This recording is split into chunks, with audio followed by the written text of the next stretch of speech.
this hill, you go around this other side, but you've actually got people sort of operating in the supply chain too, don't you?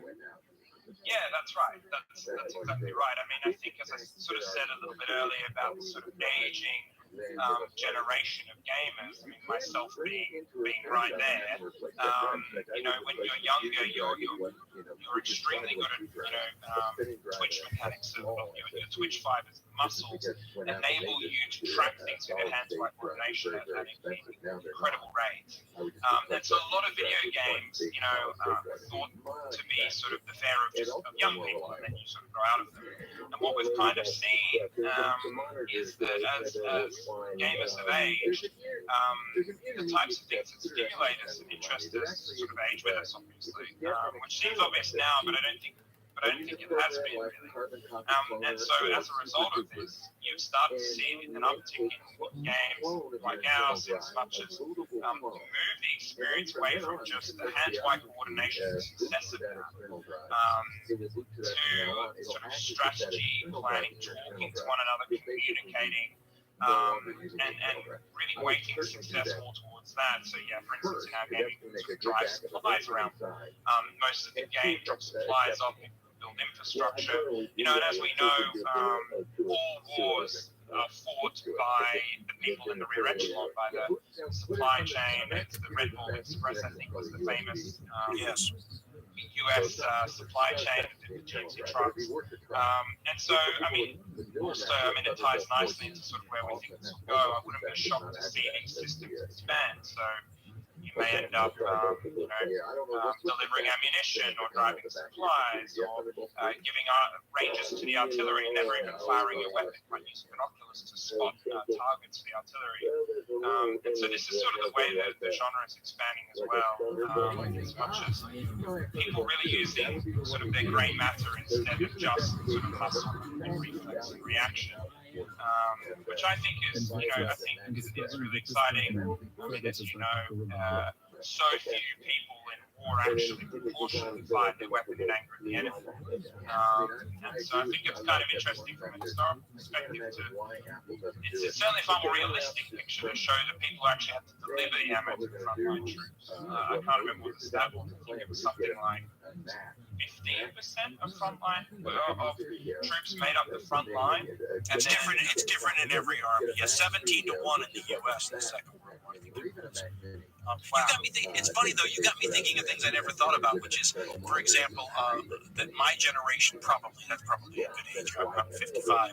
We're the first generation who ever grew up with video games. So how do you write video games to intrigue 55-year-olds? You know, it's a whole different thing than anyone had to worry about in the old days when nobody over a certain age played computer games. So, what a fascinating future in the offing for the design for geriatric video games. Well, you say that, but I mean, that's really what I'm thinking about. I mean, I think it could be,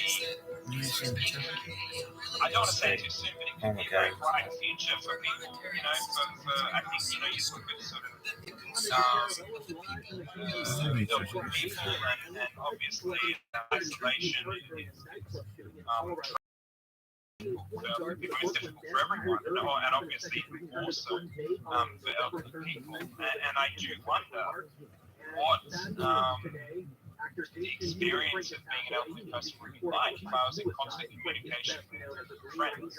A buddy of mine once said, we're never going to be the isolated older people in the rest home. We're going to have much more to do than people who just stared out the window all day. I don't know if that's true, but certainly with things like this, you can see that this doesn't have to be anything that you ever have to give up entirely, necessarily. If your health will let you do it.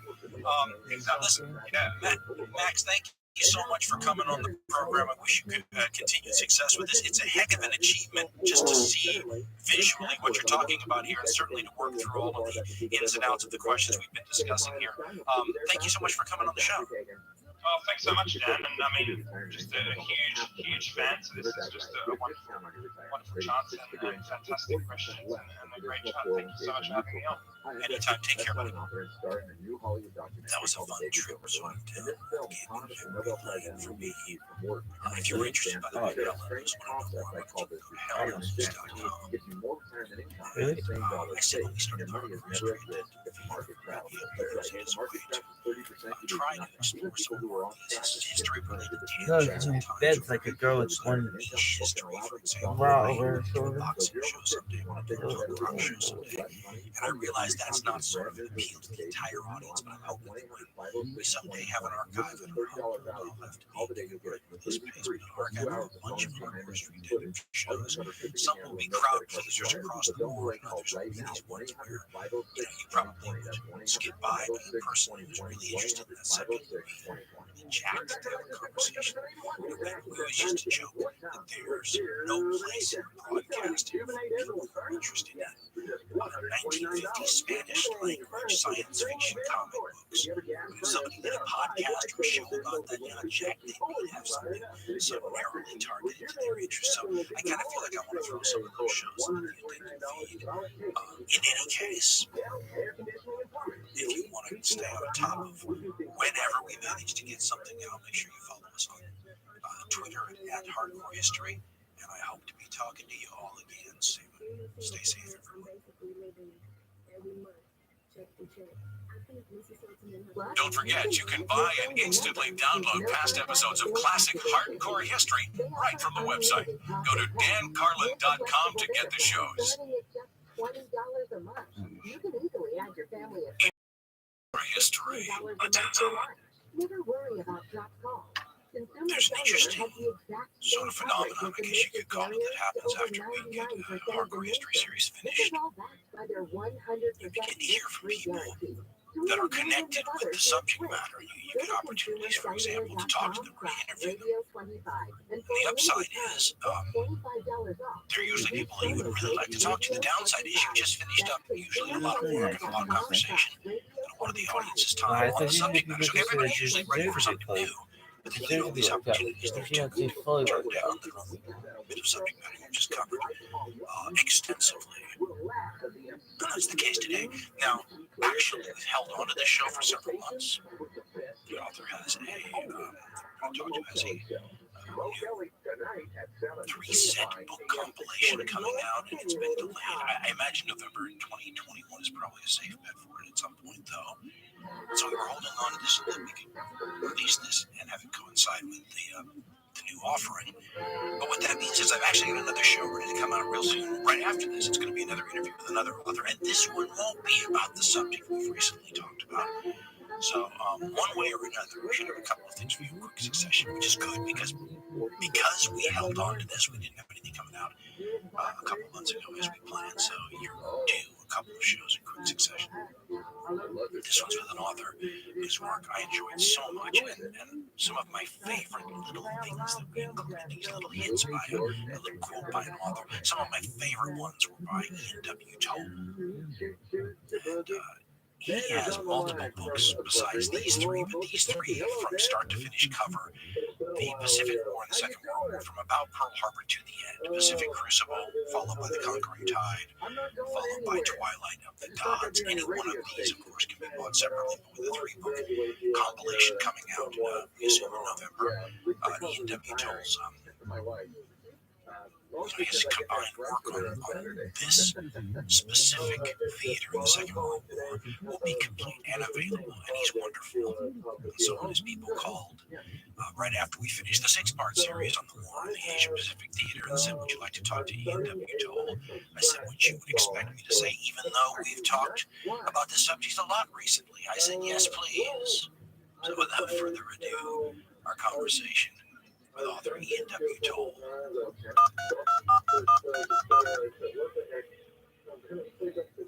Obviously, you know that I've done 27 hours recently on this subject, and I'm sure the audience is going to groan when they see I have more of it. But what I'd like to do maybe, as you know, and I consider the conversation maybe to be going now, we're recording anyway, but with a guy who has lived this like you've lived it, not just the writing of the books and the research, but the speeches that you have to give and everything else. I imagine that you have all kinds of ideas in your head of things that have happened that make this conflict wild and crazy. Is there something that you wish the general public, and I feel like my audience now has 27 hours of this, so what can we tell them about this war that is unusual or interesting, or if you could say that you wish the general public knew something about this war that you know, what would it be?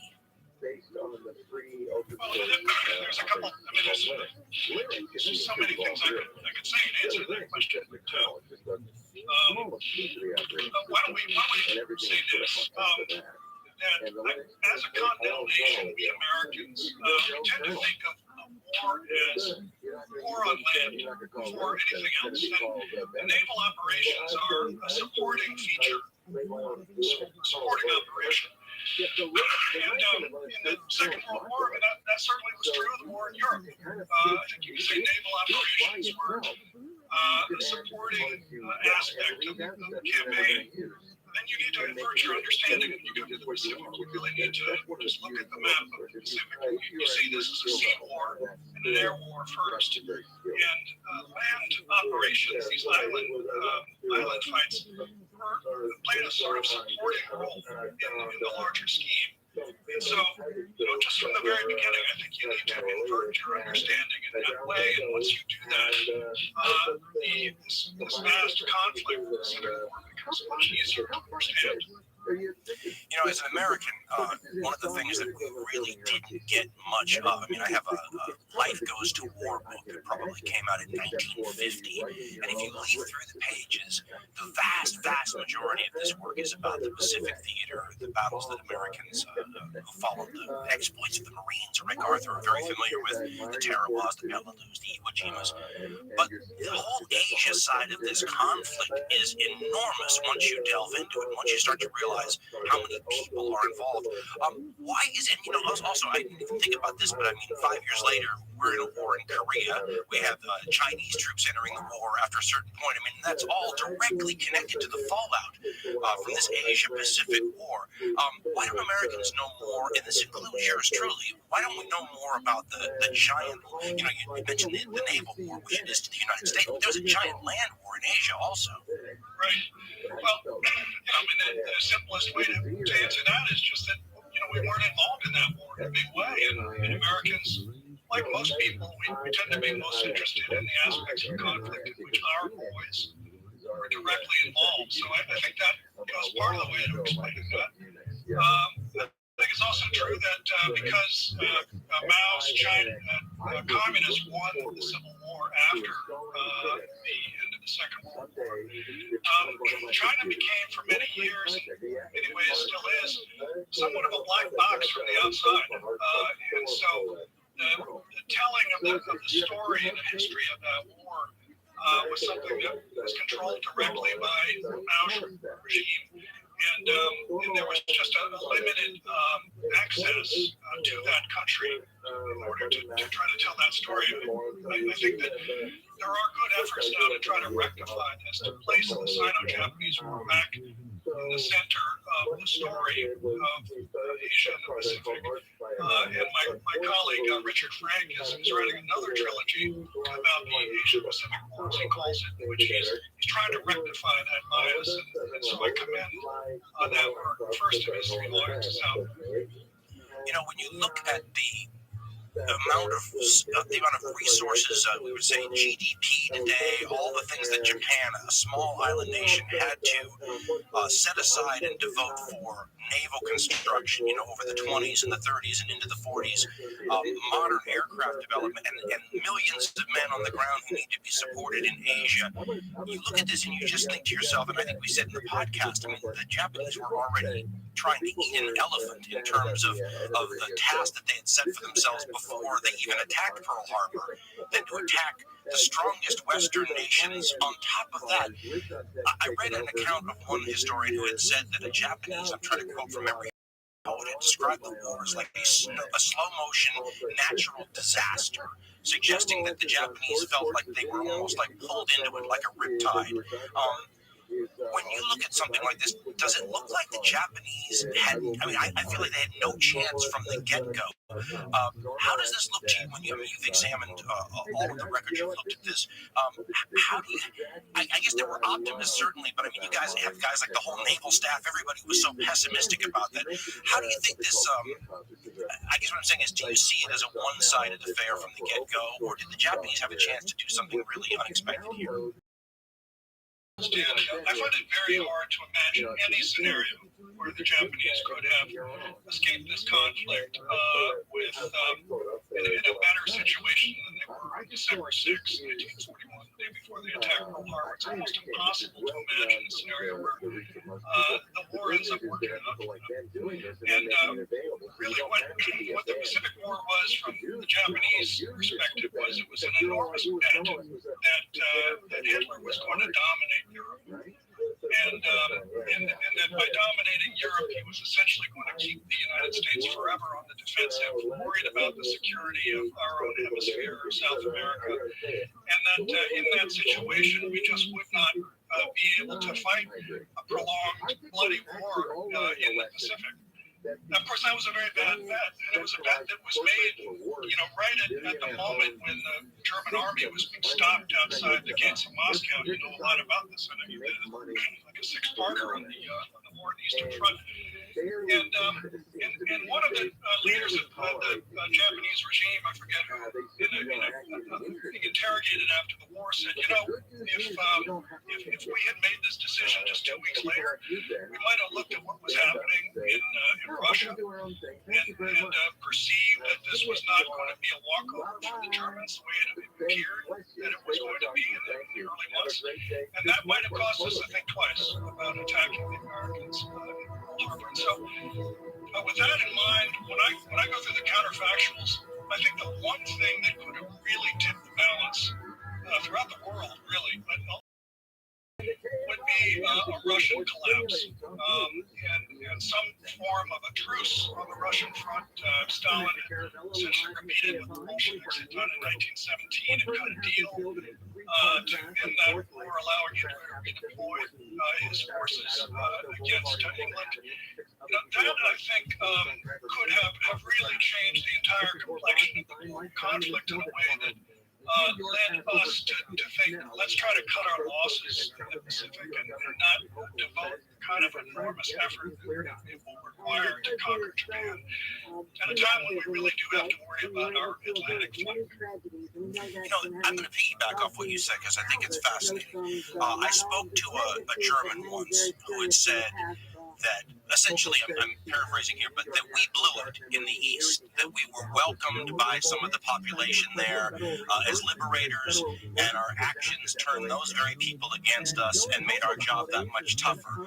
I think about the Pacific, the Greater East Asia Co-Prosperity Sphere, and this idea that it's Asia for the Asians, and the tying in of the Pan-Asianism, and the Japanese portraying themselves as the tip of the Asian spear to sort of free the Asian people from the colonial Western powers. And when I was growing up, we were taught that was just a fig leaf covering rampant imperialism, and certainly some of the Japanese leadership thought that way. But the more you read, especially the more modern works, the more this seems like something a lot of people really bought into and believed.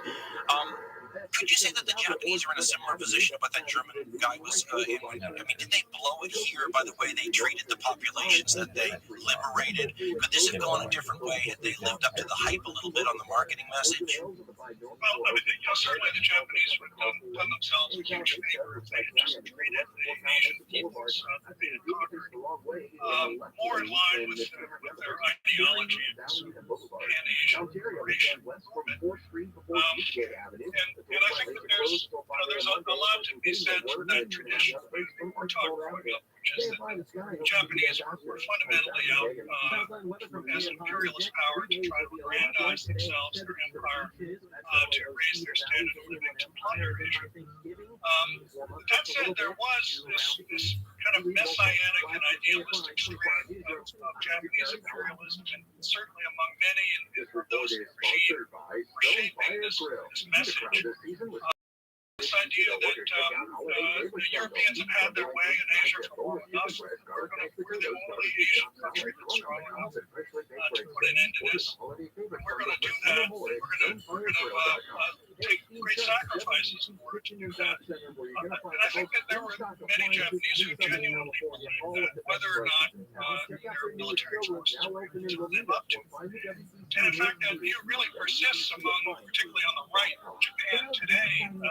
You often hear it said by right-wing politicians and historians that the rest of Asia, because it did lead indirectly in some cases to the decolonization of so many of those nations. The situation in Asia today, where you really don't have any European colonies left in Asia. And that amplification, it probably sped up the process, certainly throwing out places like France from Indochina for several years, and then having them try to reestablish themselves definitely changes the equation. Great Britain was simply exhausted by the war in Europe and the war in the Pacific, because of the war sort of brought England and the UK down, and the world became clear within a matter of about 2 decades that they no longer had the economic wherewithal to maintain this empire. So that indirectly, you could say, led to the independence of places like Malaysia. And those places, of course, were some of the places that had oil. And one of the things I think about with this war now more than I did as a kid, and I think, having my life straddles the early oil crises era in the United States in the early 1970s, and I think Americans had a much better understanding of things like resources and whatnot around the world after the oil crisis. And so when I look back now and I read the stuff about how the war happened, especially with the embargoes and everything else, the idea of oil comes into it so much more than it used to. Like, I look at the war now and I go, could this have been classified as the first major global war for something like oil? Sort of our modern, what would we say, we protect our interests overseas. We have global supply chains. In a sense, could we say that you see the early stages of this in the Second World War? Yeah, I think so. It was clearly, from Japan's point of view, the immediate crisis that they had to address that led them to their decision to attack the United States in December 1941 was this oil problem.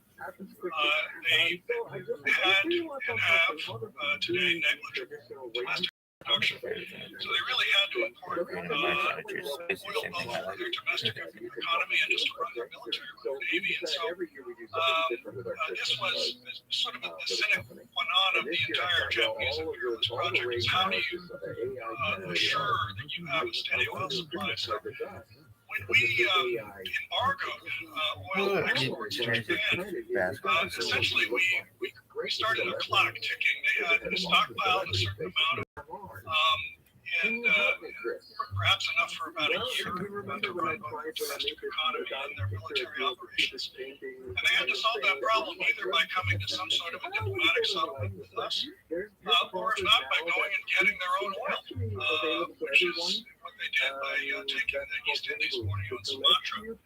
And so the immediate cause of the decision to attack Pearl Harbor was this need to solve this oil problem. And so oil was definitely at the very heart of this conflict from the beginning.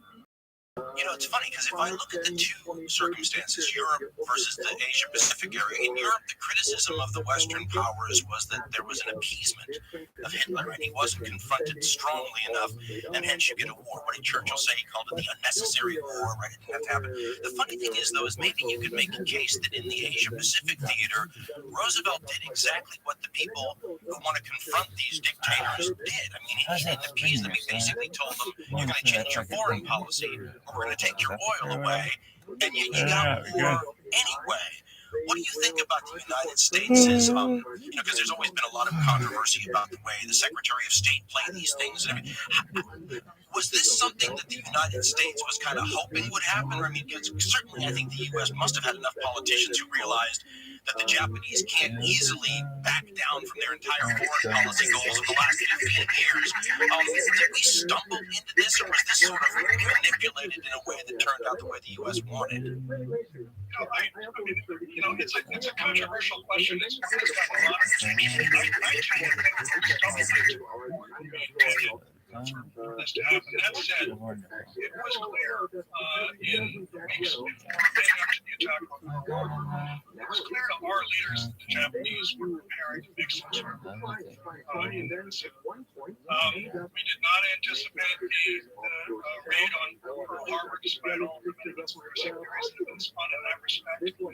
And yet, we did expect to begin perhaps on that same day, December 7th, before warnings had gone out. And I think what's clear is that we had, by that time, we've been reading the diplomatic mail. This is a really important achievement of our crypto analyst program, is that we were able to essentially break codes that the Japanese foreign ministry used to communicate with its embassies overseas.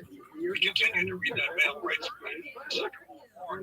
And so we knew that they were essentially preparing some sort of military move to try to solve their oil problem. And I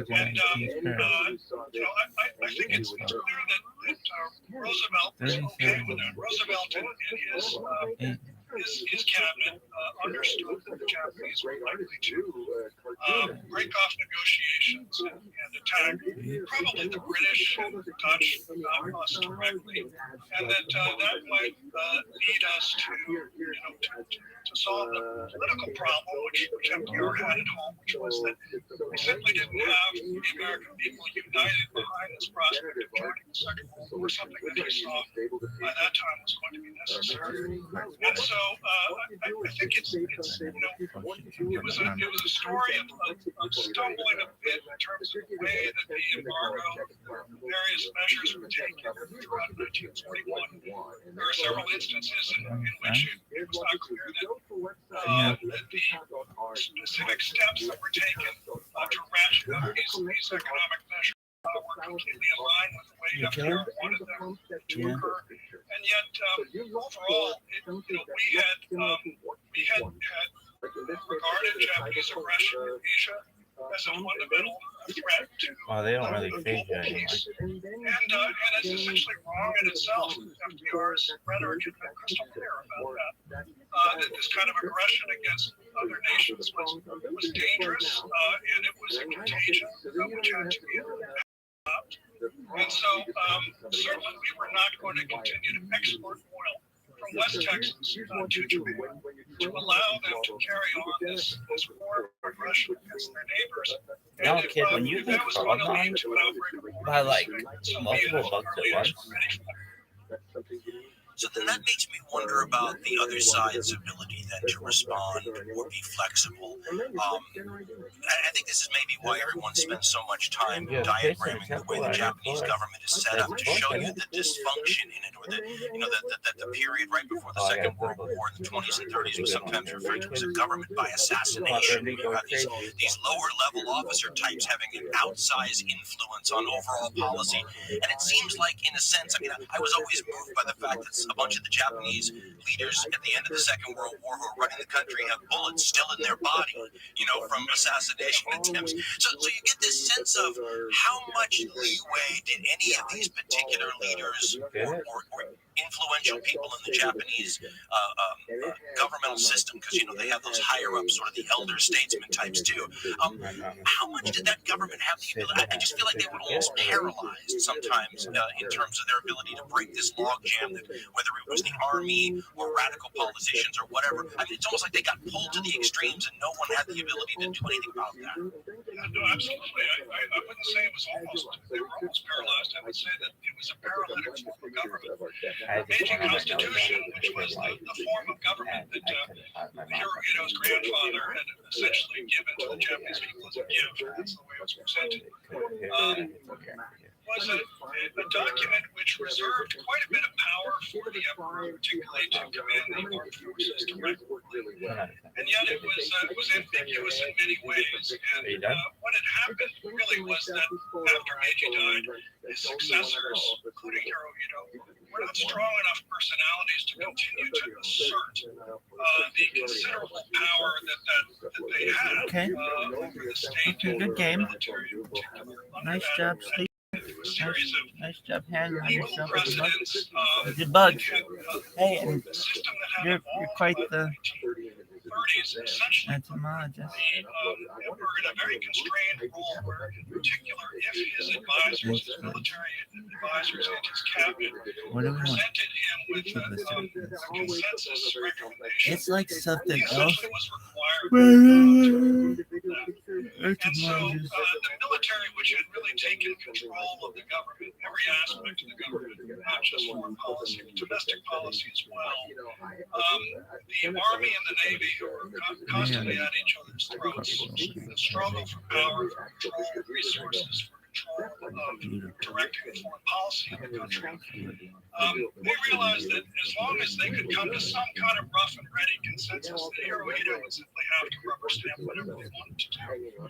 And this became a more and more costly feature of the Japanese regime as the crisis approached in 1941, until finally it became necessary for the military leadership to go ahead with this war that many of them really didn't believe in, because the alternative was going to be a complete breakdown of this sort of fragile consensus balance that had kept Japan from descending into a civil war. And so, yes, violence, political violence, assassinations, that was always right beneath the surface. It was at its height in the 1930s, a period where you just had one assassination after another, one act of violence and intimidation coming up from the middle ranks of the army, in particular, aimed at the leadership. And then that settled down during the war itself, and General Tojo was given much of the credit for having essentially sort of posed this fragile peace in this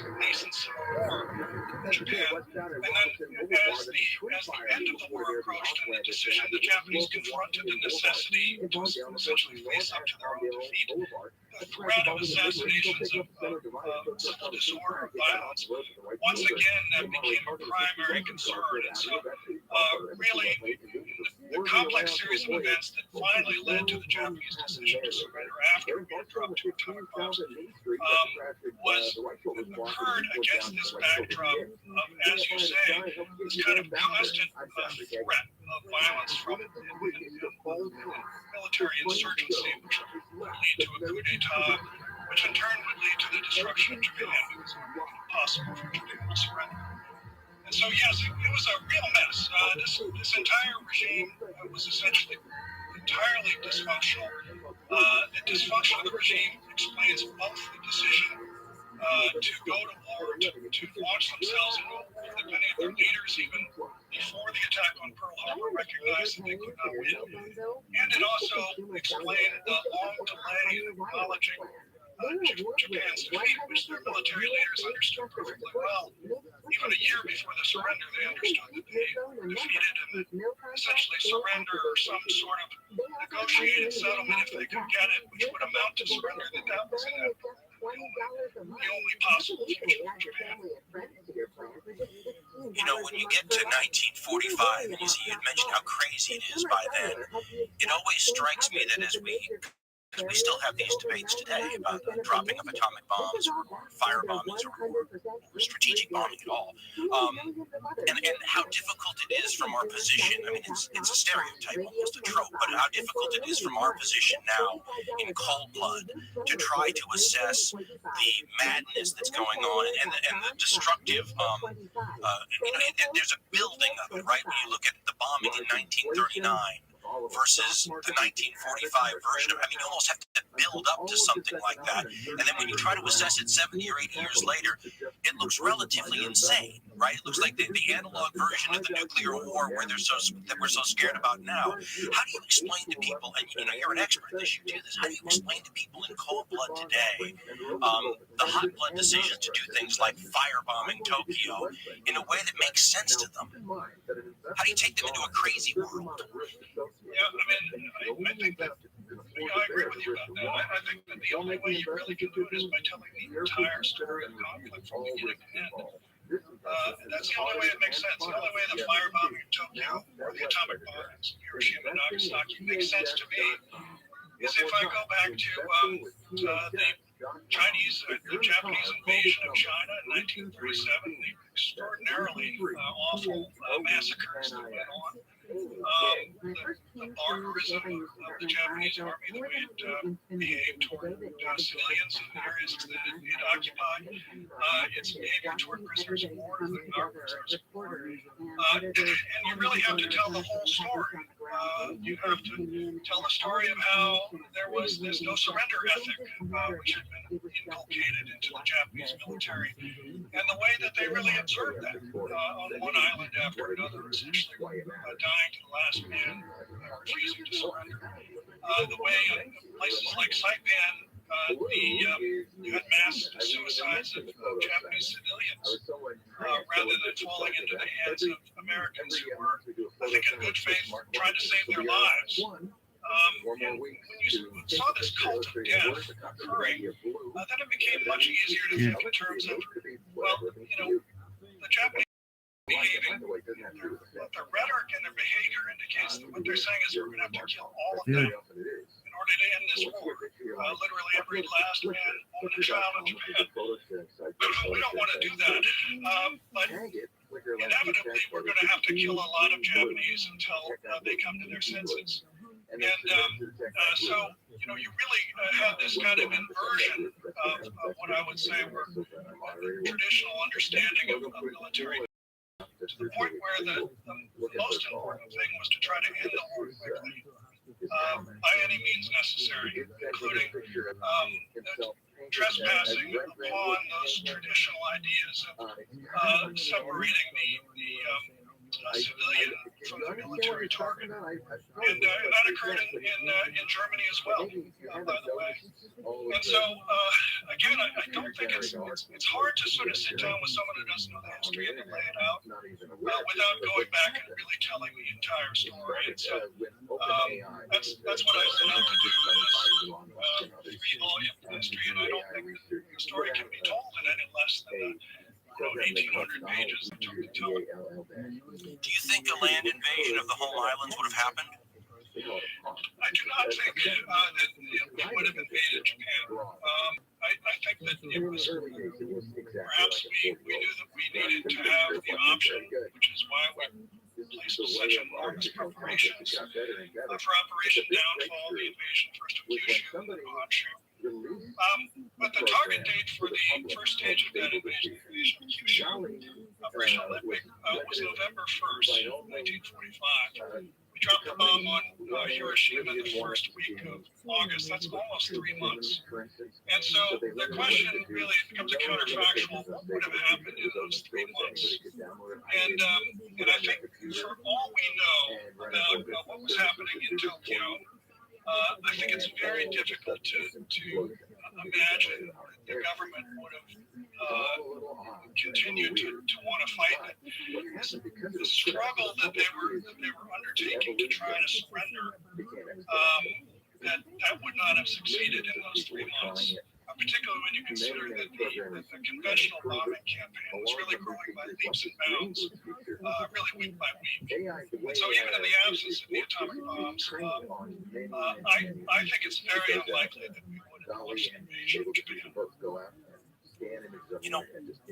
We dance around these issues, I think, when we talk about it, about how really different the Japanese are and how unique in so many ways. I mean, it makes me wonder about the challenges of historians who aren't Japanese trying to, I would read, there are some wonderful books we used for the show written about Japan, but many of them by Western experts, and I think to myself, not only that maybe you might have to be Japanese to understand some of this stuff, but that maybe even the modern day Japanese aren't in a position to assess this because it was so different even in that country 70 or 80 years ago. I mean, it's a transformed society. Is it becoming, I used to think when I was younger that because you would meet people who were veterans in the war and people who had been there, they seemed like flesh and blood.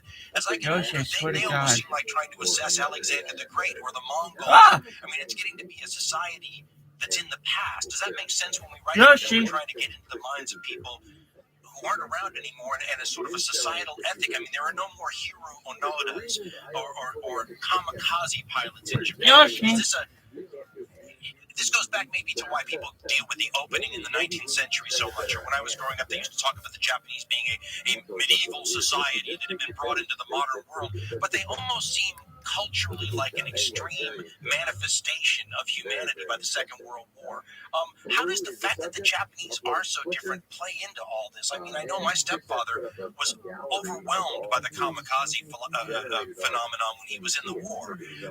How much does that play a role in this? They just seem like the most unusual people. I mean, that's an open-ended question, but I'm sure you know what I'm talking about. There's a fascination about the Japanese in this war because they're singular, aren't they? Yeah, no, it's really true, and it's putting yourself into the mindset of the Japanese during this war has been a tremendous challenge for everyone who's written about it. And I think there's something in what you say. I mean, that, you know, 2021 trying to understand the Japanese in 1941. It's not easy. There also have been very powerful taboos which still exist in Japan that kind of govern the way people think about, talk about, write about.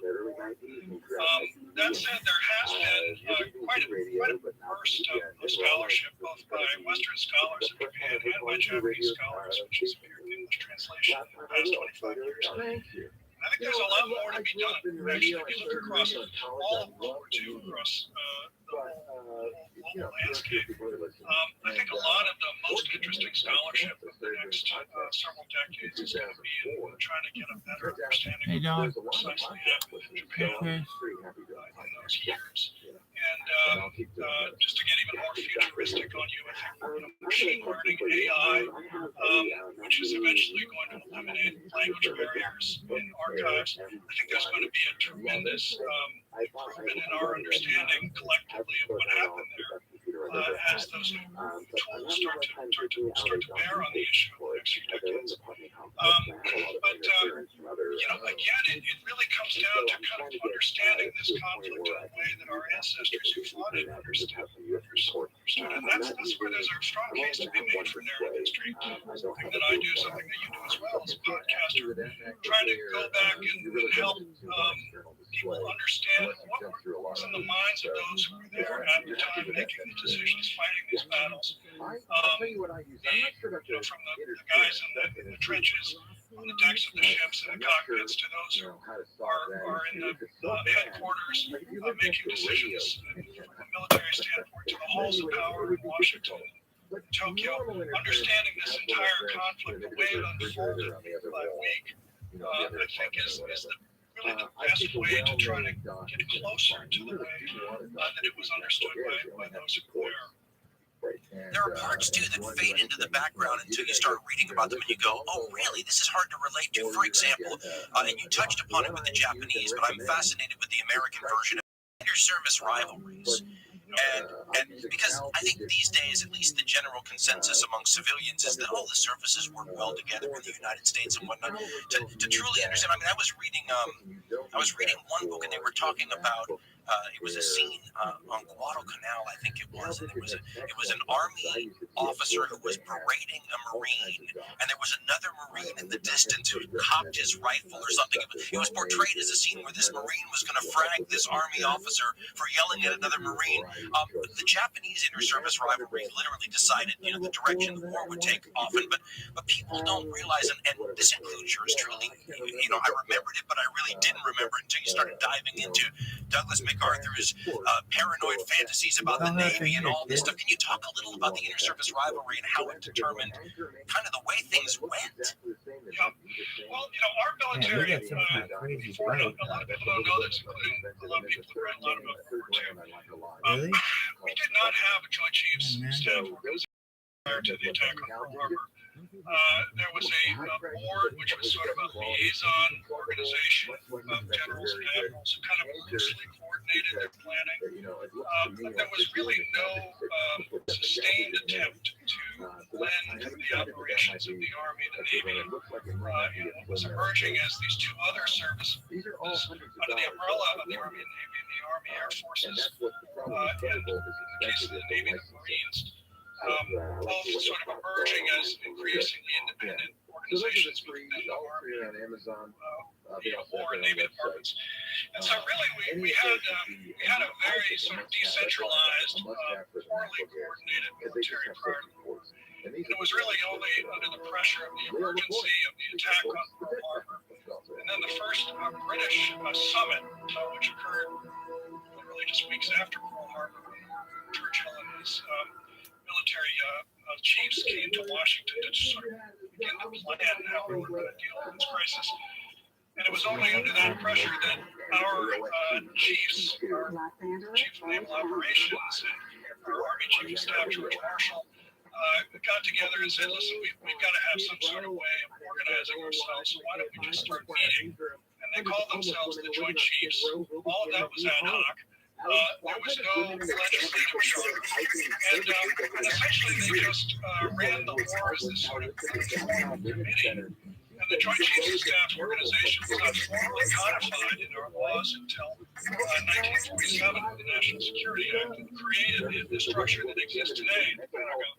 And so all of that is just a long-winded way of saying that our military really to fight a global war, which will require these different services to work together and sustain that intricate cooperation. They had to figure that out on essentially week by week as they were dealing with this. The problem was even greater than it was in the Pacific as well. In the Pacific, you had, as I said earlier, looking at a map of the Pacific, across the fundamental strategic problems. How do you deal with the rampaging Japanese fleet and to destroy Japanese power before you can project military forces across the Pacific Atlantic before you can surrender? And so that's a job for your Navy and also your Air Forces. Your Air Forces, of course, you have Naval and Army Air Forces. They have to work together. And then you have to take islands as naval bases, as air bases, and to support the logistics drive across the Pacific. And to take islands, you essentially have to develop this particularly specialized branch of warfare called amphibious warfare, which the Marines have really focused on. And they were the organization that was best prepared, had done the most training, and developed the equipment for storming even heavily defended beaches that were in some cases thousands of miles away from the Allied base. And so the very nature of the Pacific War was that you had to force these services which were not prepared to work together to work together. And in doing so, of course, that would expose all of the frictions, the prejudices, the biases, the populism that was natural among military leaders who had grown up in these very siloed kinds of organizations. And overlaid on top of that, just to make the whole thing even more complex, you had in Douglas MacArthur sort of a singular figure, really no one else like him in the American military, in any branch of the American military. Someone who became very, very famous very quickly, literally just in a week, 2 weeks after Pearl Harbor, had skyrocketed to this kind of position of being regarded almost as a kind of demigod by the American people because of the lavish press coverage that his campaign in the Pacific had received. And he was I think fair to say, a kind of narcissistic figure, really wanted to place himself at the center of this conflict against Japan, was jealous of others who received attention, and who, very aggressively was willing to use his fame as influence in order to try to force the war to be fought according to the ideas that he had on how it should be fought, which really meant returning to the Philippines first.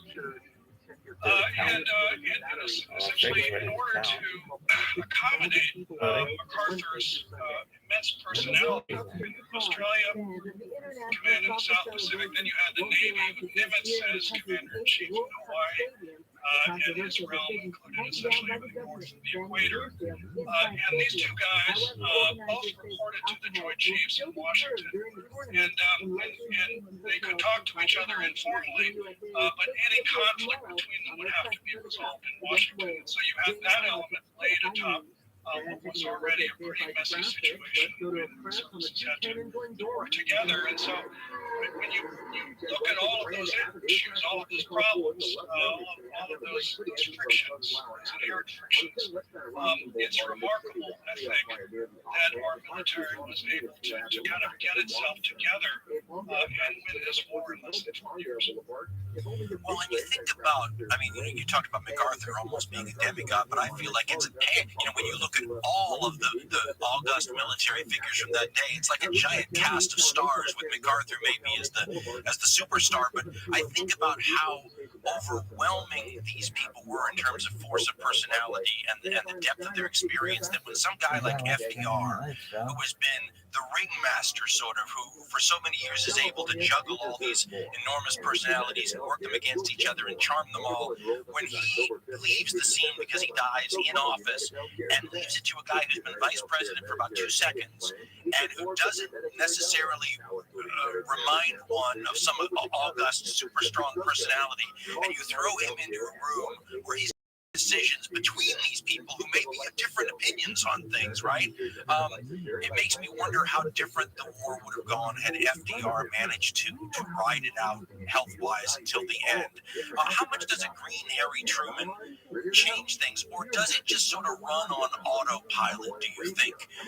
Because of the, you're not going to overwhelm MacArthur, who FDR once called, as you know, one of the 2 most dangerous men in the world, along with Huey Long. You're not going to overwhelm him. As a matter of fact, as we know, that will come to a head in the next war in Korea, where Harry Truman and Douglas MacArthur will bump heads. But I mean, does it run on autopilot, or do you think Truman has his stamp on the way the war finished up at all? Nice talk now, Dan. Thanks, Peter. FDR died, I think, almost exactly a year before victory in the D-Day. And so I would say that the situation in Europe is the war in Europe was on autopilot. The negotiations with Stalin in particular were not. And so Truman definitely had to step into some very large shoes there quickly. Or in Pacific, there is a lot of counterfactual speculation that you can do in the scenario of FDR. So much of our government's thinking about how to end the war in the Pacific turned on this idea. What is this unconditional what is this unconditional surrender formulation require of us? FDR had set this thing out. It was a very personal decision that he made to make unconditional surrender essentially the asking price for peace. And he had gone back to an inaccurate anecdote about how the American Civil War had ended. But clearly what he had in mind was avoiding a reprise at the end of the First World War in Europe, which the seeds of the Second World War had been planted, the rise of Nazism after the Treaty of Versailles. And so he wanted to Germany and Japan defeated utterly and critically, that the people of those countries understood that they had been defeated utterly. And so he had insisted upon this unconditional surrender formulation. And then he dies, and our leaders are kind of left with this question of, well, we have to do justice to what our dead chief wanted. And for our own credibility, we have to insist upon unconditional surrender. What does that mean exactly, unconditional surrender? It seems simple. You start to spin out all the possible permutations of how a surrender What's your friend's name? it raises more questions than it answers. And so Truman steps into this situation in which we do not have a very clear idea of what we expect from the Japanese in terms of how this surrender will occur. We do not want to invade those islands. We have this new weapon, the atomic bomb. Truman, by the way, had not been briefed on the existence of the atomic bomb, which seems like an extraordinary oversight. Considering that FDR was in failing health, his doctors knew he was in failing health, and yet Truman was simply not prepared. He had not been properly briefed. And it seems like really an extraordinary failure of just the principles of constitutional government, and that's something that I think FDR has to, his legacy has to be charged with that failure. So the counterfactual questions are, would we have used the atomic bombs in the way that we used them? So often the question of the atomic bombs is kind of reduced to a binary: should we or shouldn't we use them? I think the harder question is, should we have used them? In particular, should we have dropped them without any sort of explicit prior warning? And should we have dropped them on cities rather than on military bases? And one can only speculate, really, because there is so little that FDR said. There's so little in the historical record indicating what his thinking was, particularly about the use of these weapons. And yet, I think it's clear that he would have seen them as interesting. weapons that should be used if there was a way to avoid invading Japan. And yet, would he have consented to drop them on cities rather than on military targets? I think that's a hard question to ask. I think certainly you could argue that FDR would have said, we dropped the first one on a military target. I'm the commander-in-chief. I've said what we're doing, and I'm not taking any back talk from any of you guys with bread and stars. Certainly he would not have felt any compunction about ruling directly on the question in that respect in a way that Truman, I don't think, was ready to do that. That's the real counterfactual, I think, is would we have used the bombs the way that we used them if FDR had lived. And as I said, I think it's speculative, but I think there are some good reasons to believe that we would not have used them the way that we used them had FDR lived.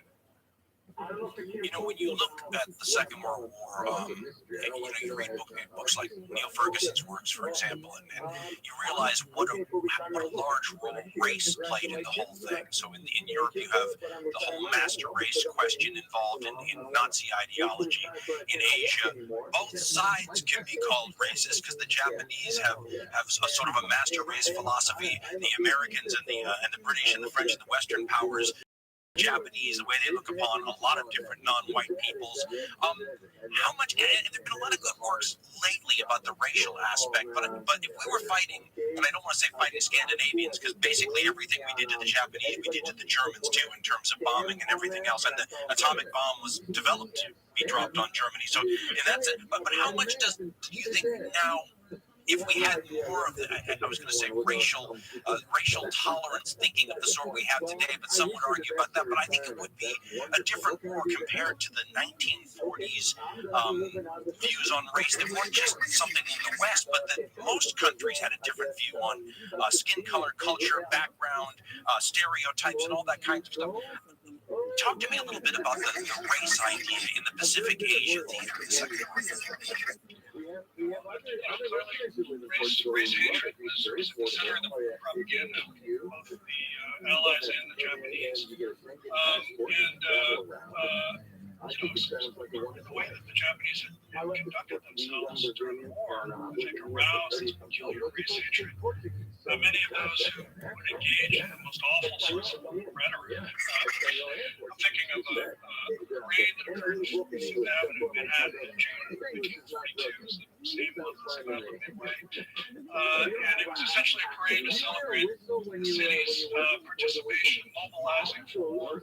And they had these huge parade floats, which were rats, wearing Japanese army uniforms. You almost have to sort of rub your eyes when you see these things. Not that long ago, this was in memory in New York City, in which really the most virulent sorts of metaphors were used to denounce an entire race of people. It was a different time, it was a different war. Many of those who engaged in that sort of racist rhetoric were also genuinely sympathetic to the Chinese and saw the Chinese as our allies. The suffering of the Chinese at the hands of the Japanese. One of the undertold stories just occurred to me now in the Pacific was the role of the Nisei, the Japanese Americans. We know well that one of the most decorated regiments in the Army was a Japanese American Hawaiian regiment that fought in. But you had Japanese Americans from Hawaii, California, West Coast, serving as translators during these battles in Okinawa and Saipan and the Philippines. And there were cases of extraordinary heroism on the part of these Americans, many of whom had their families interned in camps back home. Or would, there's a story about, one of these guys who's really just, his job is just to be a translator. He grabs a grenade, he goes, he knocks on the hatch of the Japanese tank. He addresses them in Japanese, telling them that he has a message from the colonel. They open the hatch, he drops the grenade in. You had Japanese-American translators descending into caves in Okinawa, negotiating for the surrender face-to-face with people who killed them, volunteering to do this, not because they were ordered to do it. And when you realize that they were making these kinds of sacrifices, you realize just how perverse it was really for us to have allowed our own propaganda in many cases to use the kinds of really repulsive racial stereotypes that we engaged in. And I don't see myself as a prosecutor. You have to recognize that this was a very different time in very extreme circumstances. And yet, when you look at that, certainly as an American, you sort of wish that we could have done some of those things differently. It's funny though, those sorts of backdrops do allow for some of the more wonderful human moments to come out. I'm reminded I think it was in John Toland's book, there was a scene during the Bataan Death March, I think it was, where some Japanese officer, I'm going to get it wrong here, but sees like a class ring on one of the Americans from like Notre Dame or USC or something, and walks up and embraces them because they were there and said, what class were you? I mean, those moments where, because you're in such a hell, those little human connections seem to stand out so much more. And I think about, and you mentioned the prisoners of war and all that. One of the things that when you talk to, and there are very few of them left, I guess, but when you talk to veterans from the Second World War, did you ever notice the difference in the Pacific veterans' remembrances or attitudes after the war and the ones in the European theater in North Africa or in Italy? It just seemed like there was a lot more lingering bitterness on the Pacific veterans' part, at least in my experience. Did you notice that as well? Oh, absolutely. Yeah. I mean, there were many American and I think also allied British, Canadian, Australian, New Zealand troops just never were able to overcome this kind of deeply felt hatred for all Japanese, for the entire nation of the Japanese.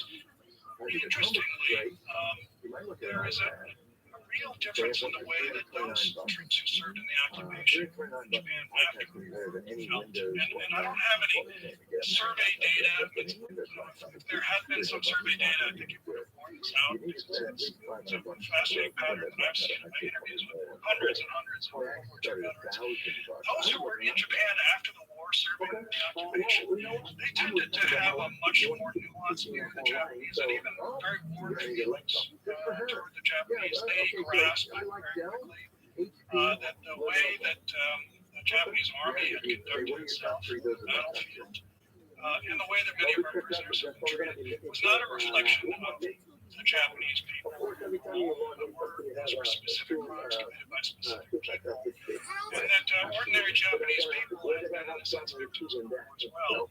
That was a realization that came much more nationally in my experience, again, just to many hundreds of veterans. For those who had been served in Japan afterward, as opposed to those who had never really set foot in Japan, just come straight home. Yes, well, so just close contact always has the opportunity for people to get to know one another on a human level. So I won't keep you very much longer, but I'm curious about like how you filter through the Cold War opaqueness. So, for example, when I was younger, trying to figure out the role of the emperor in Japan by the needs of the Cold War and having Japanese early on, you had talked also about records becoming available. It makes me think of Chinese records now and former Soviet records that the Russians are releasing. in the sense of trying to rewrite the history of the Second World War based on the what's the word I'm looking for? The fact that there were, I mean, let's start with Hirohito's role. Herbert Peter wrote a whole book on Hirohito, and I remember being amazed how much it conflicted with the Hirohito as a puppet figure that I had been taught. What is your view on that? How do you work your way as a researcher through the deliberate story of the Cold War that maybe tries to hide some of Hirohito's ability to influence some of these decisions? Well, I was a boy in Japan, and I was in Japan from 78 to 1981. Oh, I had no idea. I was age 11 through 14. My father was working for an international manager, and Hirohito was the emperor then. And that's right. We would actually go to the palace and see him out there, maybe in the crowds. He was a beloved figure. We had a living housekeeper who had a photo of him and spoke of him as, almost like a personal father figure. And so, all of that is very personal, and sort of a visceral understanding of they really had this he was more than a king, really. He was no longer a god. I'm talking about the period when I was there. And yet there were still these deep feelings of affection that ordinary Japanese felt toward him.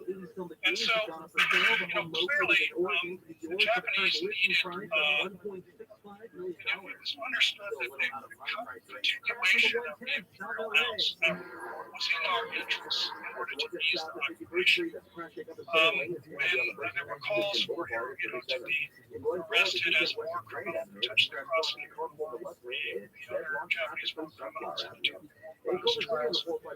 MacArthur, who posed this, said to Washington, listen, you want to do this, I need at least 800,000 more troops. And that quickly put an end to this talk of arresting Hirohito. And so there were immediate contingent reasons why it was clearly the right thing to do in order to ease this occupation. At the same time, to kind of get Japan back on its feet as a fulcrum against communism is very difficult, as you say. Are you done? Concern in Asia is very shifted toward openness. Dude. China after Dude.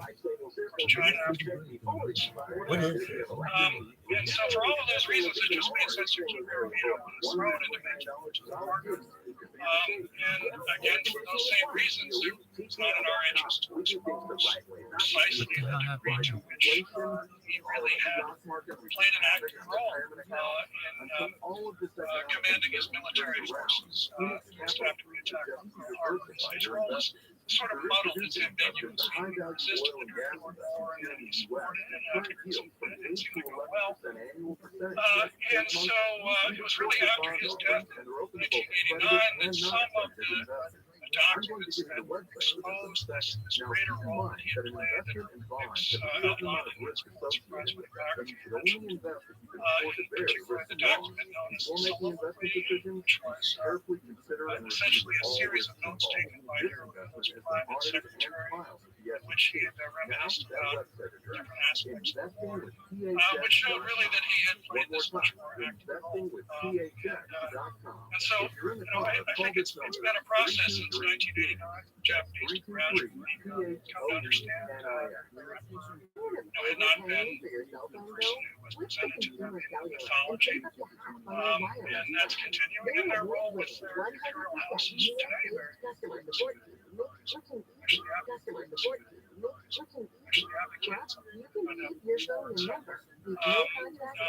I think that often in the West we tend to say the Japanese simply haven't faced up to their history. I think that that's still true to a degree. And often, this is there has been quite a bit of progress in Japan in beginning to face up to a greater extent to the importance of its history. And now that the eyes on Tokyo is able to restart, That fucking train? I just don't see any possibility that they're opening soon. I can try to explain their history, at least that part of their history. But a day may come with Japanese and future generations of Japanese being more willing to sort of examine in a more public way what happened in their period in the North Valley in the 1930s. I think that's a human thing. I think most countries in the world have parts of their population that have a hard time going back and analyzing painful periods when maybe the best decisions or the best actions were made. Before I let you go, is there anything about that you'd like to convey? That the 3-book series is a triumph. If you haven't read it, folks, we used it extensively. You have a wonderful way of finding the best historical anecdotes to pepper the story with. It just really gives a great sense of the context. Is there anything that I didn't ask you about that's worth talking about before we go? Something I was just thinking about as I was out walking this morning. You often, in your podcast, you often come up with these kinds of metaphors that no historian would thought or well, for their career's sake, probably. But often they come kind of into the heart of something. And I was just thinking in the Pacific War, we had what I lay out in the book as being cumulative. I remember I was like, oh, I got Phantom Weight syndrome. No, you got Buckeye. You got Father. That's not even what I thought that was. It's the march across the Pacific torture man.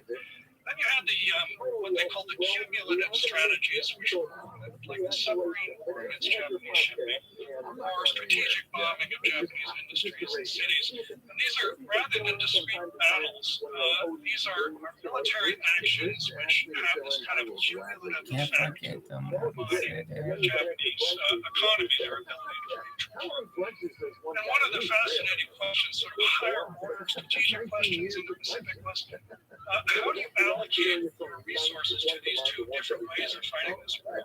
Often your field commanders really are thinking only of the next battle.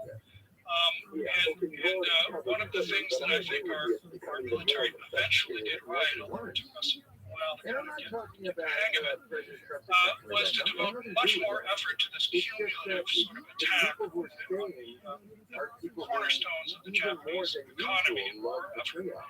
And so that question, how do you allocate resources between those two very different wars at the same time? A metaphor, I'm a baseball fan, and a metaphor occurred to me, which is, how do you evaluate a baseball player who may be a great hitter and a lousy fielder, or another player who is a great fielder and only an average hitter? So what is the value of fielding versus hitting in baseball? Now, this is something that for many years in the game of baseball, the managers were not getting right because they didn't have the data analytics to go in and analyze that problem in a systematic way using the data that baseball provides. And all of that has changed. Michael Lewis's Moneyball is probably the best account of this revolution in baseball. We had a bunch of data analysts who really knew nothing about baseball, very good at analyzing data.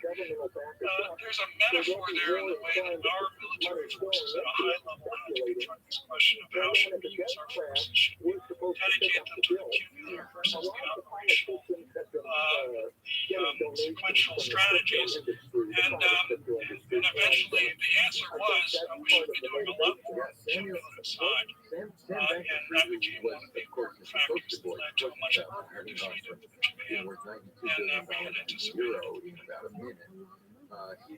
That's fascinating. The connection with Moneyball and the Second World War, long-term overall strategy. A.W. Toll, your work is fantastic. Thank you so much for coming on the program, and I look forward to what's next. Any hints? Well, I'm trying my hand at fiction, I'm sorry to say. It's inevitable. I did promise my editor that I eventually would write a six fragments, so that's on there. Fantastic. Thank you so much for taking the time. We really appreciate it. Thank you, That was a ton of fun. My thanks to Ian Toll for coming on the program. I don't know when you're going to get this, but his 3-book boxed set will either be out by the time you hear me or soon afterwards. It includes Pacific Crucible, The Conquering Tide, and Twilight of the Gods, and he has a lot of other books as well. So check him out if you like what we do. I bet you'll enjoy what he does as well. Just a reminder, keep your eyes peeled. Yeah. We should have an interview with an author on a very different subject in the not too distant future come out. 2 hits in quick succession to make up for the long delay between offerings. Thanks for your patience, and as always, thank you for everything, folks.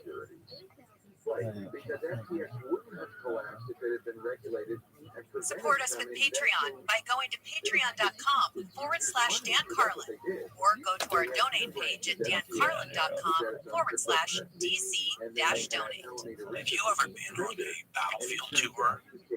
You know what I'm talking about, right? You go to a famous battlefield and you take the tour. There's a very knowledgeable tour guide, and they walk you around with the rest of the tour group, and they show you the battlefield from, a soldier's eye perspective, show you the salient historical points of interest, give you a sense of what was going on the ground back during the battle. I mean, they're really wonderful. If you get a chance to do that, you should. Those of you who've been lucky enough to go on one of those things, or maybe if you're really lucky, 2 of those things, will vouch for how helpful they are into really giving you a sense of what was going on that no book can really match, for example.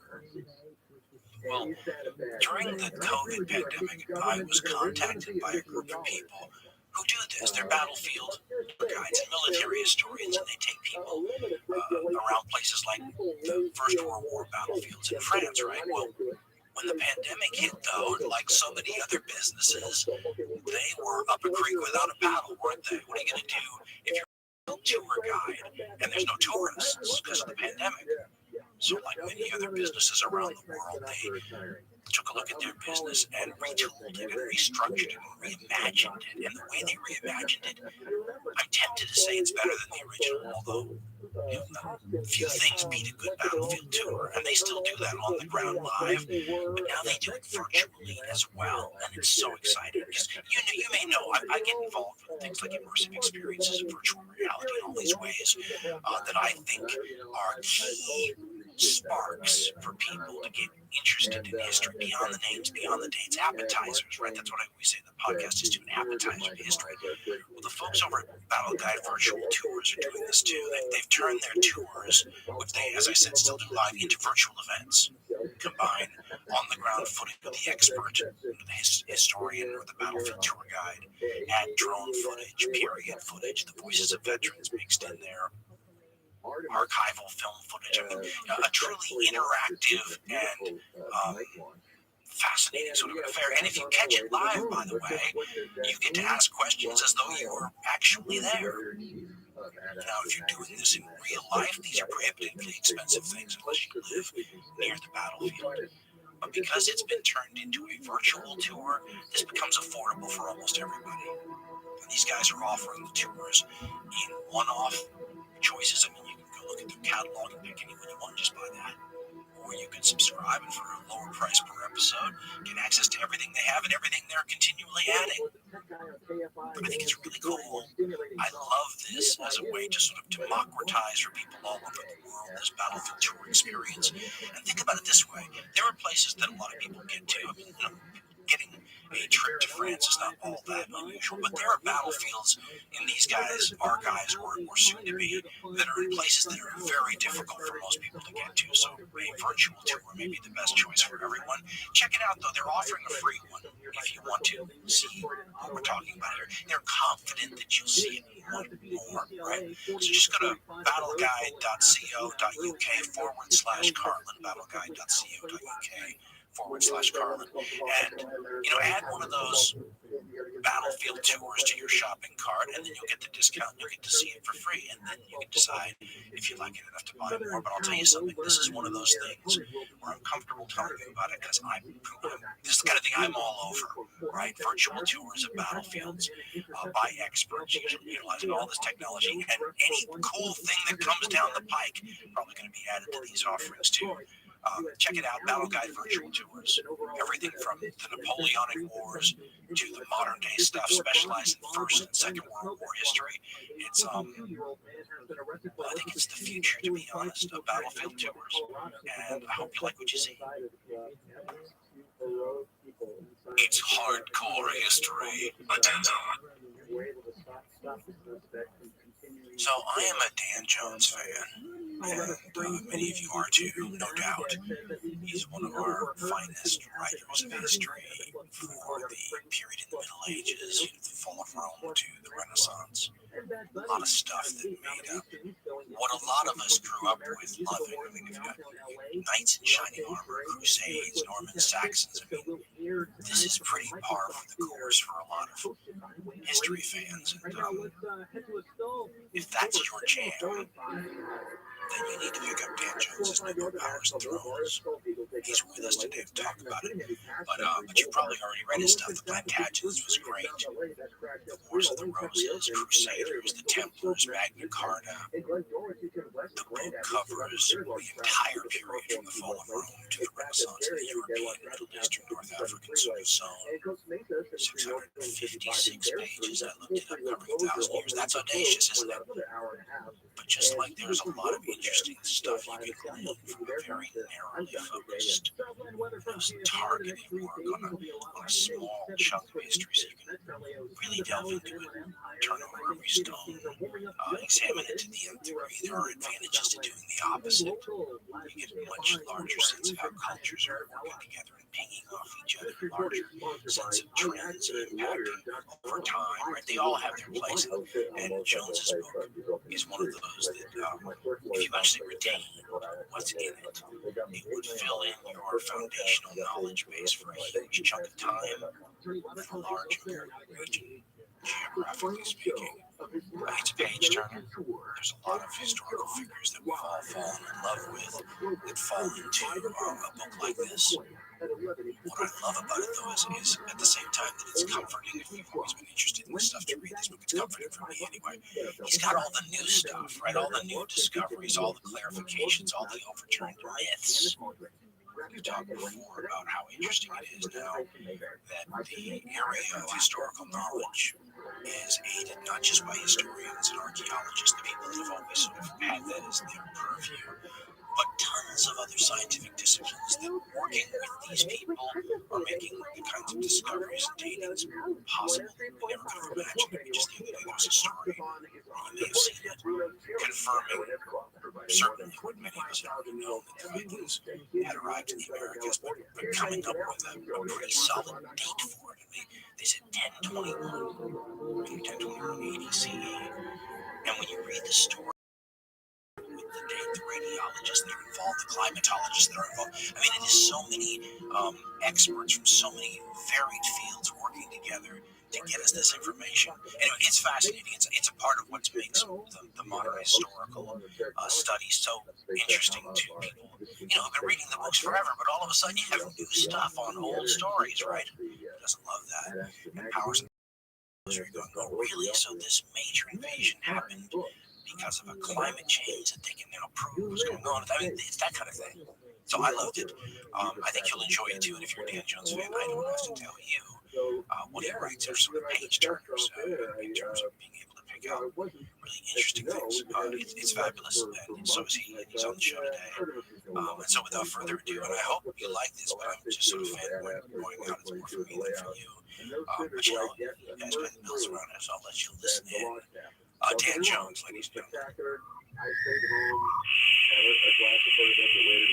The first thing I want to say is that this book, you know, I think I tried to describe it once as comfort food for a history fan like yours truly, because I grew up reading stuff like this. But what I love about your book is it incorporates all these favorite topics of mine with all the latest stuff, right? The latest evidence and theories. I mean, I remember, for example, when you got to the part about the famous arrival of the Huns into the Roman world, and you threw the climate element in there and talked about, is it called a Chilean juniper plant or whatever that they used for climate dating? I was absolutely enthralled.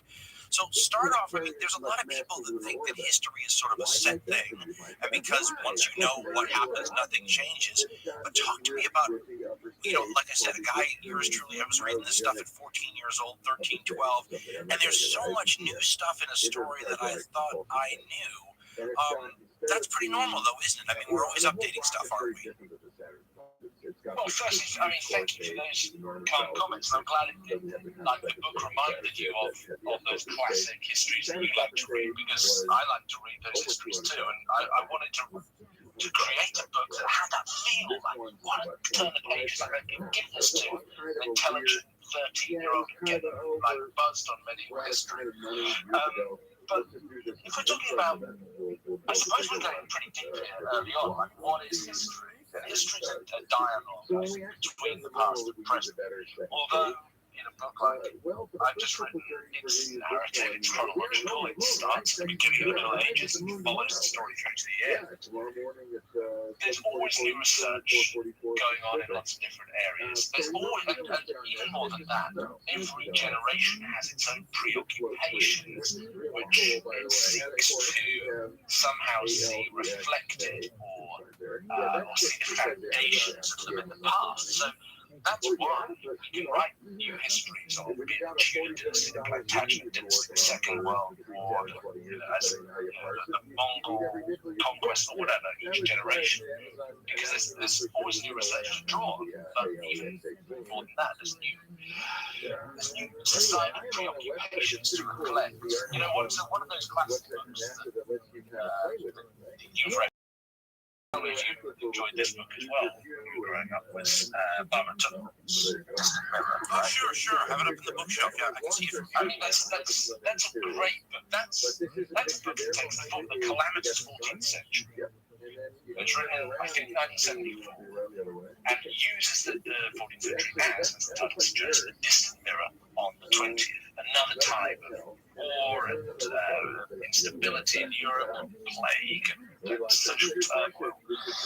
And when I started writing Powers of Thrones, I set out to write the history of the Middle Ages. I thought, how can we do that in the 21st century? How can we look at the Middle Ages with a sense of what matters to us today, and thereby create a form of empathy in the mind of the reader? And so when I tackled the Middle Ages, I was looking for things that I actually had a list of things I thought were going to be important, were already important, going to become more important as the first half of the 21st century went on. And that list was climate change, mass migration, pandemic disease, technological change, and global networks. So as I was putting together this new history of the Middle Ages, I didn't seem to just only look at those things, but I thought you could lift those out of the research, lift those out of the storytelling, then this will make the Middle Ages somehow seem approachable to this intelligent 13-year-old reading history for the first time. Someone of our kind of generation reading history for the 15th time. That's the philosophy of what I'm doing. There's a line I like from an Ohio State University historian named Robert C. Davis, who says history is, often as not, our present politics projected onto the past. And that makes it sound artificial, but the way I look at it is like when I'm reading, you're referencing climate change, tipping off certain major historical events. I recall that when I was younger, they still talked about climate change doing this, but because we understand and are living through more climate change than we were when I was younger, I think we get it better, if that makes sense. Look, you talked about like globalized networks. Well, you understood that in 1982 also, but boy, you understand it so much better now when we live in it and it's so in your face.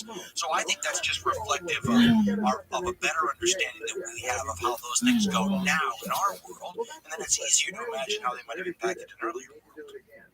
Yeah, and I think that history, as you know, goes through like trends. Yes. It's kind of scholarly fashion. Yeah, so fashions, right? Sometimes, every so often, someone will come along and say, you know what, history should be objective. It should be about truth-seeking and truth alone and the facts. Let's stick to that. And that will be fashionable for a little while, and then some bright spark will go, you know what? You don't have to be a kind of French relativist to realize there is no objective truth. There's perspectives. Relativity defines how we think about the world. And so, as a historian, as I've gotten older, a bit more confident, I suppose, I've stopped trying to shy away from this feeling that I've tried to avoid this feeling we should project our own concerns into our studying past, because otherwise, what's history for? History's like about creating a context for the now, and so it's not just inevitable, it's natural, and it's probably advisable that we take with us, or as long as we acknowledge that we take with us our preconceptions, our prejudices, our concerns, our angst, our worries, when we go looking at the past. Otherwise, what are we going to learn? It's not there to give us context. Well, and I think sometimes if you're not looking for something, you don't find it. And sometimes you don't know you should be looking for it. And I think certain things like, I'll just reference the climate again, because to me that was such an obvious, I mean, I remember as a kid hearing about the collapse of the Bronze Age, and climate was one of the things that they threw out there, drought, starvation, all those things. But I think when you look at our situation, say, well, what's our situation going to be like climate-wise in 100 years, 200 years? It helps sort of inform the listener to go back and go, well, gee, how bad can it get? And when was it bad? And how did they deal with it? How does an ancient society deal with some of the problems we're looking at? So, I mean, I find it it's funny, it's not just informative and useful as a comparative tool to me. There's a little bit of something that's comforting. I mean, if you've been through something before, it's a little less scary, even if you've never been through it quite this way. So let me talk, because you have to frame something like this, right? If you're going to start a story in the middle, as you do, right? The Middle Ages start in the middle. You have to have sort of a touchstone, right? And the touchstone is the obvious one. It's Rome, right? So you have a civilization that starts as a city-state around the time, the Persians are invading Greece, right? So the 500s is really, and then it goes through the Republican period, and then it goes through the Imperial period, and by the time the Middle Ages start, you have this ancient. I mean, I try to think about our modern world now, which hasn't existed. If you say the modern world starts in the Renaissance, we haven't existed now as long as Rome was around as a civilization that could trace its roots back to something real. Explain a little bit on how this, on what happens to a world when a touchstone that's that concrete goes away. So you're completely and utterly and 100% correct. The framing of the Middle Ages has to be right. That's how the Middle Ages first was conceived in the 16th century. It was conceived as, by definition, the bit between the collapse of the Roman Empire in the West and the Reformation, and the sort of Protestant idea, but the scales falling away from the eyes of the great enlightenment Christian in the 16th century. And you're also absolutely right to point to this longevity of Rome as compared to the longevity of our modern world. What happens when an empire like that falls to bits, I think, is, in one sense, the answer is not very much, because it happens relatively slowly. Though in the collapse of the Western Roman Empire, there are cataclysmic events. The sack of Rome by Alaric and the Goths in 410 AD being the most obvious. It's not like the Western Roman Empire just falls to bits in one day. I suppose it is a not very encouraging dystopian read of the 21st century. Okay, if we were to hypothesize, and I personally hope this doesn't come to pass, but if we were to hypothesize that we're seeing the end of the end of the United States as a superpower, right? And we're some future historians writing from the 22nd century, we might look back on, say, 9/11. as a spectacular, assault on the heart of America that wrought great chaos and tragic death and was horrifying and shocking around the world. What we wouldn't say was, and at that moment, America ceased to be a superpower, would say that was some crazy, there were crazy repercussions to that one event, but to everybody who lived 20 years subsequently, it didn't look like America collapsed. Okay, let's hope that's a dystopian sort of conjecture on my part, but I think you see what I'm saying.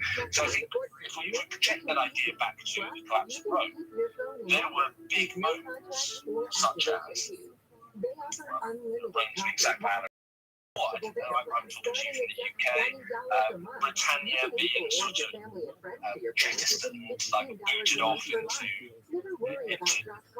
space from the Roman Empire. These, in retrospect, look like huge moments.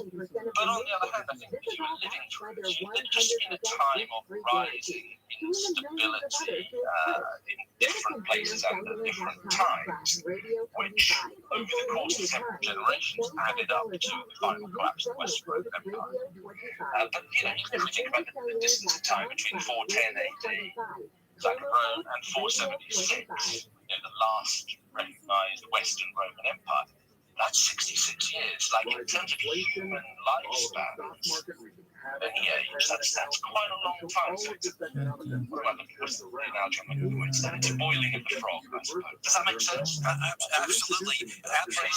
No, it makes sense. I always describe it as, being cut off from the equivalent of the global infamy if you're Britain when Rome says you're on your own and whatnot. But as many historians have pointed out, if you're actually living in Italy at this time period, closer to where the center of Roman activity was, things continued differently. It's the hinterlands that feel it first and most strongly and recover the slowest. So let's talk a little about the recovery, because that's one of those periods that I don't think enough people, yours truly included, know enough about. And that's the Carolingian, the attempts to recreate something of Rome's grandeur from the ashes a couple centuries later. And they're connected to these people that, it's funny because the terminology will kill you when you start using terms like Franks to talk about a tribe that the Romans had dealt with, and you're still using Franks to describe Crusaders in the 1100s. Maybe talk about this, because it's almost like when you talk about the Roman ashes in the 1100s. Maybe talk about this, because it's almost like when you talk about the Roman ashes, the entities that begin to arise from the ashes, as you said, that you look at and say they didn't know then that they're going to play a huge role. But we, looking back on it now, realize these Franks are going to be an important entity. Whatever those Franks are, who are the Franks? Well, the Franks are originally one of many tribes in the territories that were ruled by the Western Roman Empire and ceased to be ruled by the Western Roman Empire as these barbarian tribes, quote-unquote barbarian tribes move in. But you're absolutely right. If we're placing bets in, let's say, the 6th or even the 7th century AD as to who's going to be around in 1,000 years, is it the Franks? Is it the Lombards, the Visigoths, the Ostrogoths, the Vandals, the Suebi? There's all of these different tribal groups moving around what had been the Western Roman Empire, and at different times, different of them were ascended. But by the 9th century, the Franks, who were traced in their own mythology, they said that they'd come a wandering from the Trojan Wars originally, but they'd come a wandering from Eastern Europe, probably to Germany, Central and Eastern Europe, across the Rhine into the broadly speaking, the area that we now call France, and had over several generations coalesced into a kingdom. Let's call it a kingdom. It was ruled by kings, first the Merovingians, the long-haired kings, in which the king was connoted by growing his hair very long and could be deposed by having his hair cut off. And by the Merovingian dynasty became less politically influential, govern the Frankish territories were governed on their behalf by mayors of the palace, by politicians, and then they were done away with by the dynasty without the current Charles Martel, but most famous for producing Charlemagne, the king of the Franks, who had himself crowned in the year 800 as the first Roman emperor of the reborn Western Roman Empire, which came to be the Holy Roman Empire. So we have a barbarian tribe which over many generations become collectively a kingdom, and then they become, for a time, under Charlemagne, the preeminent force in Western Europe. The way they sort of absconded with the Roman reputation, title, and all that reminds me of one of those companies that has a great old lineage. Like in the United States, it might be like AT&T or something. And then AT&T goes out of business, but somebody buys the name. And then they get to be the new AT&T, and they get to inherit all that cachet, even though they had nothing to do with the original entity. For those who don't know, and they get to inherit all that cachet, even though they had nothing to do with the original entity. For those who don't know, or maybe those in Germany right now, the name for France in Germany is still Frankreich, the Empire of the Franks. I also like, and I never made this connection when I was reading the Crusades from the Middle Eastern viewpoint. I forget what the book was called, and they referred to the Crusaders from Europe as the French. And I remember thinking, it just turns Frank into French right there. And then you begin to see the connections, because Frank doesn't mean anything to most people who speak the English language, but French obviously does. And when you see one word morph into the other, you kind of, the light bulb goes on in your head, and you go, oh, okay, I see the connection.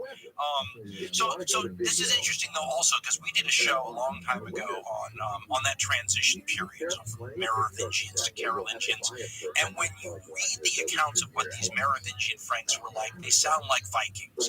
When you look at pictures, and they're the contemporary type stuff, but they're sort of I don't know if they're idealized or if we've barbarized the Merovingians in their true cut, but they all look so civilized and so King Arthur like, and they look clean and washed and well dressed, and they look like they look very, very civilized. And then when you read the accounts of people like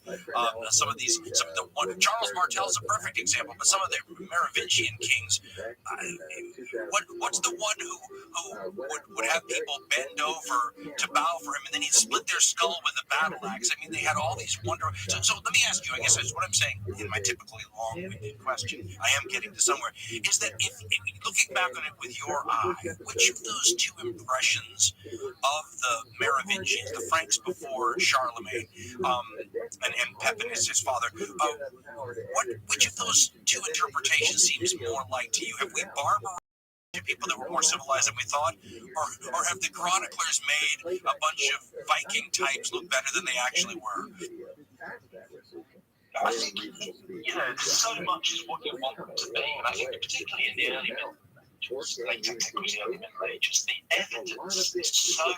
I'm a late medievalist by inclination, by training. So when I came to writing this new book, a lot of the early Middle Ages was kind of virgin territory for me, and that was one of the reasons I enjoyed doing it. Of course, as always, you can be swayed very easily at first by the accounts you're reading. Now, of course, if you're reading accounts of Romans watching the barbarians swarm over once solid Roman territories, they are barbarians. They're sort of hideously uncivilized folk who have no right being where they are. But of course, as time goes by, and those hideously uncivilized folk who have no right being where they are become the ruling power, the chronicles become somewhat more kinder to them. I'm a sucker for grave goods, and so if you take someone like Chilbrick first, probably the first Merovingian king we know very much about at all. You start finding all those bees in the grave goods, don't you? Gold bees, and so we're talking about a guy who died at the end of the mid-century, around 381. And yeah, in this ornamental gold beads, signet rings, spears, axes, What's got garnet everywhere? I love it. oh, garnet. You know, you made me, you've got a bit of garnet. So the obvious here is a society that has a luxurious material culture accessible at least to the people at the very, very top of it. Here probably is also a society that, like most societies in human history, doesn't really offer very much for the ordinary Joe at the bottom, and just sort of subsisting as best he, she, and family can do. So I think, yeah, it's totally a question of what you're looking at and from what perspective. Certainly, I think as here's the thing about the Middle Ages in general, to sort of blow back into a big point. As the Middle Ages wear on, the evidence becomes fuller, and the people start to seem a little bit more like us, you know, recognizable to a modern eye, and so somewhat more sympathetic. So, for example, it's much easier for us to sympathize, empathize, and feel some kind of fraternity with Leonardo da Vinci, just a universal genius for designing Leonardo da Vinci. Just a universal genius for designing machines and dissecting bodies, painting great paintings. That it is for us even to put ourselves into the mind of children for first with lovely beads and garnet. You know what I mean? It just is easy because time brings us closer to those people. So inevitably, I think when we look back very, very deep into the early Middle Ages, we can be somewhat appalled by the barbarity of the time. You know, you make me think of something that I've always been fascinated with, and I don't know. I'd be very interested. Maybe this is a future book I need to work on or something. But I'm fascinated. So like when we look back at Leonardo da Vinci, like you just said, we understand that there has been a tremendous amount of change, and we're comfortable with the idea that Leonardo would have dressed differently, looked differently, lived in a different sort of milieu than what we do, and that's understandable. But when you look at, for example, a portrayal, so you had mentioned the later Middle Ages or the solid Middle Ages, let's just say the 14th century, right, 1300s. You'll see manuscripts with them portraying a much earlier historical event, so maybe something from Rome or maybe something from the Carolingians or what have you, but they portray it in contemporary terms, right? So the people will be wearing the same sort of armor that they would be wearing in the 14th century rather than armor that would have been, you know. In other words, we acknowledge that the things in Leonardo's time are not going to be like our own. They don't necessarily do that in the artwork. Did people, and this may not be a question that Dan Jones is the right person to ask, but do people back then, when they're talking about the kings of yore or whatever, do they understand that they're going to be living in a different sort of technological sort of situation, or is the assumption back then that everything is as everything was?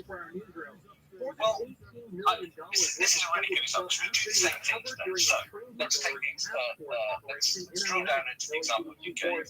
Let's imagine a sort of 14th century French chronicle depicting the Song of Romans, the most famous story told in the later Middle Ages. Right, in Spain or southern France, right? He's on his way back from northern Spain, fighting the Saracens in northern Spain, and he's ambushed Roosevelt and blows the horn to summon to warn Charlemagne, the great king of the Franks, that there's trouble afoot. And in blowing the horn, his temples burst, and he dies a hero's death. The big story told in the 14th century, telling a heavily romanticized version of a story set in the late 8th century. So what is that? 14 minus 8, that's very good. 600 years previous. I just watched. Okay, and in that 14th century telling, you're right. The drawings will have in 14th century armor, and the berets all the characters will essentially be 14th century. These will be 14th century people gadding about 600 years earlier. Now, I just watched Ridley Scott's The Last Duel about the 14th century duel between two dudes over came out from the character Jack Green had raped the wife of Manta, shot the courage, and of course, in the hands of the writers, David and Affleck, and the director Ridley Scott, this has become a movie that is really about Hollywood politics and American gender politics in the 21st century. It's just put into just happens to be taking place in the 14th century. Now, the costume in that movie is the 14th century, so they're not all wandering about in skinny jeans with iPhones. I'll grant that. They don't really do that anymore. But what is obvious throughout that entire movie is that this is one big analogy for the modern world. So we're doing exactly the same thing in the 21st century as was being done in the 14th century, and we're aware that we're doing it. Now, the big question is, to what extent in the 14th century are they aware that this is a sort of fabricated vision of life, or that maybe it wasn't quite like this on the show? This is only really speculation, but I think that we must credit our historical forebears with some intelligence and self-awareness. And we often write self-awareness out. We don't credit self-awareness in historical figures enough. I think people realise that this is not maybe quite how it was, but this is also the best way to make the story recognisable to a modern audience. And so the attitudes between them, I don't think are radically different, just the technologies. I think that's a great answer. I think I should have made a distinction between the highly educated members of society and those who'd never had any education at all, and that you were just pointing out may not even know about these events, so you have to make them relatable. So let's talk about, because when and I was so interested in European history, you tend to forget all of the outward pressures of the other civilizations that are impacting that history. You mentioned the Saracens and the Song of Roland situation, so let's talk about that for a minute. One of the more interesting and little known, I would think, and something that we should study more here in the West, is the great original Muslim conquests of the Arab and Byzantine and the other worlds. Can we talk a little bit about this? And can you, because I was trying to figure out if there was any, historically speaking, from any era that was an analogy that made sense to that. That to me seems a singular, when you start looking at all the different angles, a sort of a singular event. Talk to me a little bit about the original Arab-Muslim conquest, when Islam first appeared on the stage and rolled over several traditional superpowers. It's one of the most extraordinary episodes in the whole of the Middle Ages. I mean, arguably, I would say anything, anytime. Yes, anytime. I think maybe to speak of conquest, and this is something you've obviously worked a lot on, is comparable with Genghis Khan's conquest. That scale, that speed, that rapidity of a sort of a new movement. But what's different between the early Islamic conquests, out of Arabia, through half of Byzantium, through the whole of North Africa, into Spain, all the way up to the Pyrenees, in no time at all. The edges of China. Think about that. I mean, the edge of China. Right, and leaving an imprint in all of those places, from Transylvania to the Arabian Peninsula, leaving an imprint in all of those places, from Transylvania to the Arabian Peninsula, half the known world, that is in almost everywhere. The first Arab caliphs after Muhammad, the right guy in Russian caliphs, Abu Bakr, through to all the way to, say, 750, splitting the point between the Umayyad Caliphate and the Abbasid. almost everywhere that was conquered by the Arabs, by the Muslim Arabs in those first generations of Islamic expansion, remains Islamic today.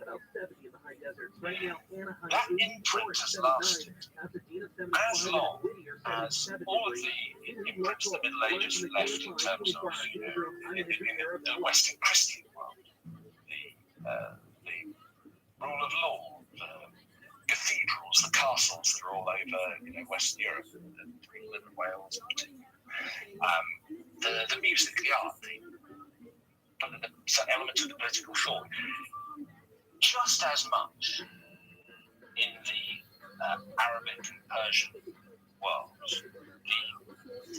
The first Islamic conquerors have left their mark. However, there is a schism that exists in scholarship between Christian, Western, Anglophone, as well as French, German scholarship and Islamic scholarship. And there are very few writers. You mentioned earlier on a book about the Crusades from the Islamic perspective. And I'm going to place a small bet that you're thinking about Paul Cobb, his book, The Crusades Through Arab. Yeah, I think it's that. But fantastic.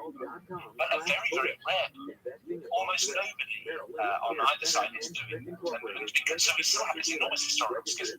When I wrote the chapter in Thrones, titled Arabs, which narrates the story from its life all the way up to 750 and the sort of the end of the expansion, I went into a totally new scholarship, and I had to talk to completely new scholars. I called up my friend Samiri, who's a brilliant, I've known for half my life, brilliant journalist. He's also a fantastic scholar of early Islam. And I said, Samiri, you know what? I'm going to do a reading list. And he sent me a long reading list, which I dug straight into. But there was no crossover with anything else that I was reading. This was a scholarship that sat on its own, away from the rest of what I was reading for this history of the Middle Ages. And so we don't tend to think about the early Islamic caliphates as being part of quote-unquote medieval history, and yet they were. Chris Wick, brilliant scholar of the early Middle Ages, wrote an amazing book called The Inheritance of Rome, and it asks the question, after the fall of the Western Empire, what comes into that space? And looks at the barbaric kingdoms, looks at Byzantium, Eastern and Constantinople, he looks at the Franks, and he looks at, he's one of the few scholars who looks at the Islamic Caliphate. Now, when I think about that, the big question, who has the best claim out of those groups to really call themselves the heirs of Rome? I would argue it's probably the early Islamic Caliphate, because they put together the biggest empire on Rome's patch, bonded by a single language, Arabic, whereas Rome had Latin, bonded by something approaching a common bureaucratic imperial culture that's all the way from Transylvania to Spain. There is this sort of common feeling, bonded by coinage, bonded by a faith above everything. Capable, militarily, arguably it's the Arabs who are the real heirs of Rome, but I can almost feel people bristle as they hear that, because we just don't connect these two things as being part of the same historical story. Well, and maybe forget that, I mean, again, if we're looking at this from a geopolitical standpoint, you put a map down from this era, you're going to see, I mean, this is how American military planners would look at it, right? They would say, well, look, you're surrounded over here in Spain, which is Moorish. North Africa's all Islamic. The Middle East is Islamic. The Byzantines are under siege. And in the north, you have non-Christian people, and this would have been where Christianity was considered almost a power block, the way we saw, communism and the free world as power blocks. So it's not your power block in the north, it's not your power block in Spain, it's not your power block in North Africa. And then if you're looking at this from a European point of view, you also have, and I love these cultures, you also have what you could call sort of what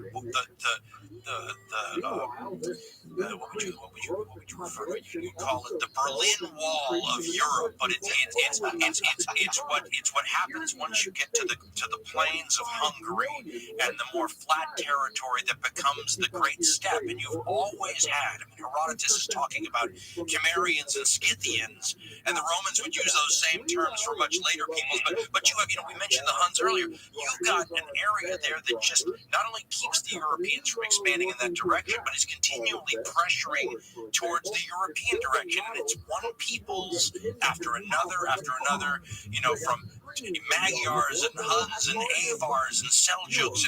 And talk to me a little bit about this great wall on the eastern side of European culture that is the steppe people, who also, of course, the other side of them is touching Chinese civilization. And they're acting as a conduit between the two worlds that are not only not connected, but in a lot of cases don't even know of each other's existence.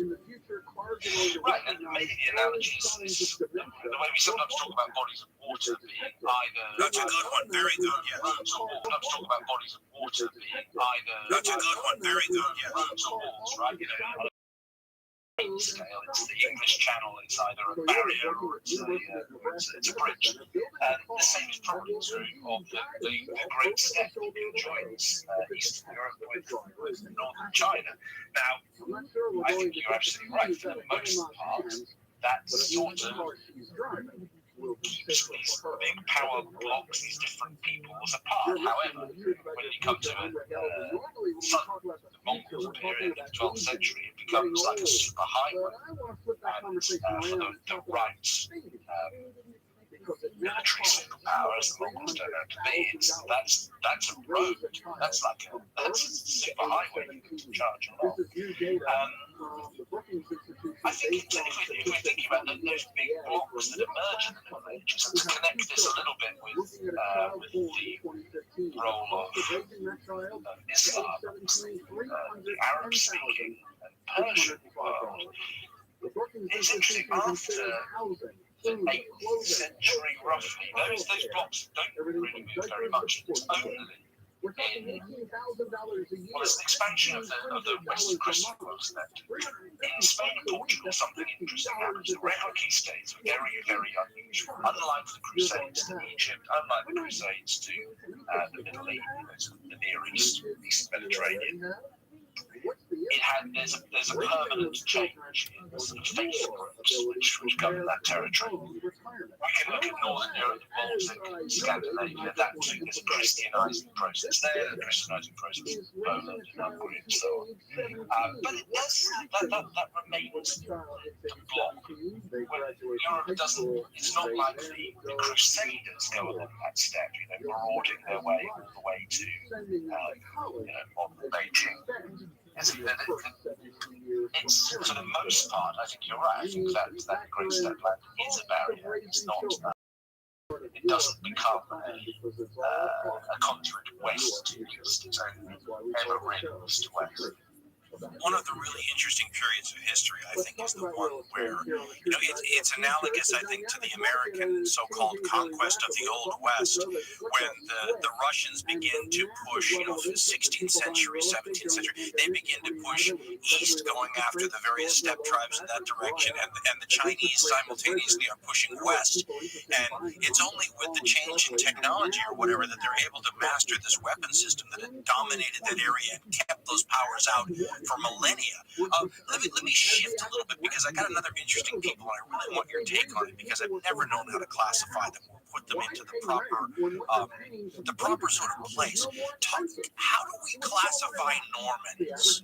I mean, to me, this is one of the great. I mean, for those who don't know, we have this group of people, and I'll let Dan explain the background of the fusion that's always been blamed for creating these people. But they arrive on the world stage. I mean, this is a giant play, right? Human history is a giant play. You have certain characters. We have American soap operas here in the United States that have been on TV for like 50 years. So we have this giant play, and there are certain characters that are always there. There's always the Chinese. There's always, the Persians.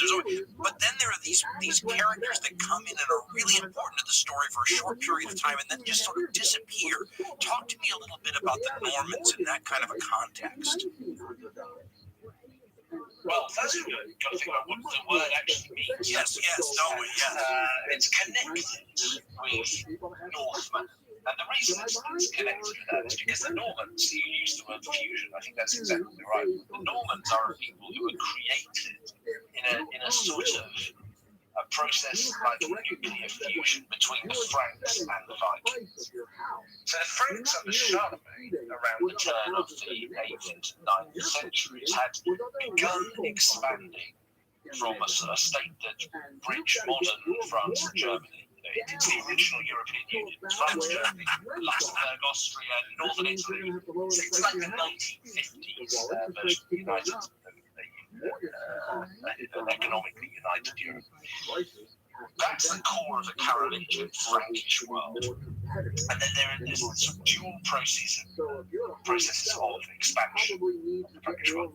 South over the Pyrenees into Muslim Iberia, and then north into the pagan land of Saxony and up towards what becomes a Danish march, a sort of liminal zone between the Christian Frankish people of the Frankish world, the Carolingian Frankish world, and the Vikings, the Scandinavian pagan people of the north. Now, over time, those people start to come into more and more regular contact with one another. And I'm quite persuaded by the line of thought that says the reason you start to see Viking raids, the reason the Vikings set up at Lindisfarne, the mountains and rivers all down France at the end of the 8th century is because the Franks are starting to make themselves known as a wealthy people who like to build monasteries, undefended, wealthy places that are easy to raid. So, anyway, the bigger point is little by places that are easy to raid. So, anyway, the bigger point is little by little Franks that come into more and more regular contact with one another. So that by the end of the 9th century, there's constant Viking raiding into the Frankish world, and a succession of Frankish kings have to sort of scratch their heads and wonder what on earth they're going to do about this. This is sort of settled eventually with the creation of Normandy, with the award of land around the River Seine and the city of the important city of what's now Rome. This is settled upon a bunch of Vikings, and then the appeasement to the Vikings is by giving them a little portion of the Frankish state in which to live. Now, their accommodation with the Frankish world means most notably conversion to Christianity. And then over a few generations, by the time we get to the middle of the 11th century, you have a sort of quite unique people that produce famously William the Conqueror, the bastard of Normandy who invades England, or Robert Guiscard and Count Roger of Sicily and southern Italy. Sicily, scourges of Byzantium and popes all at the same time.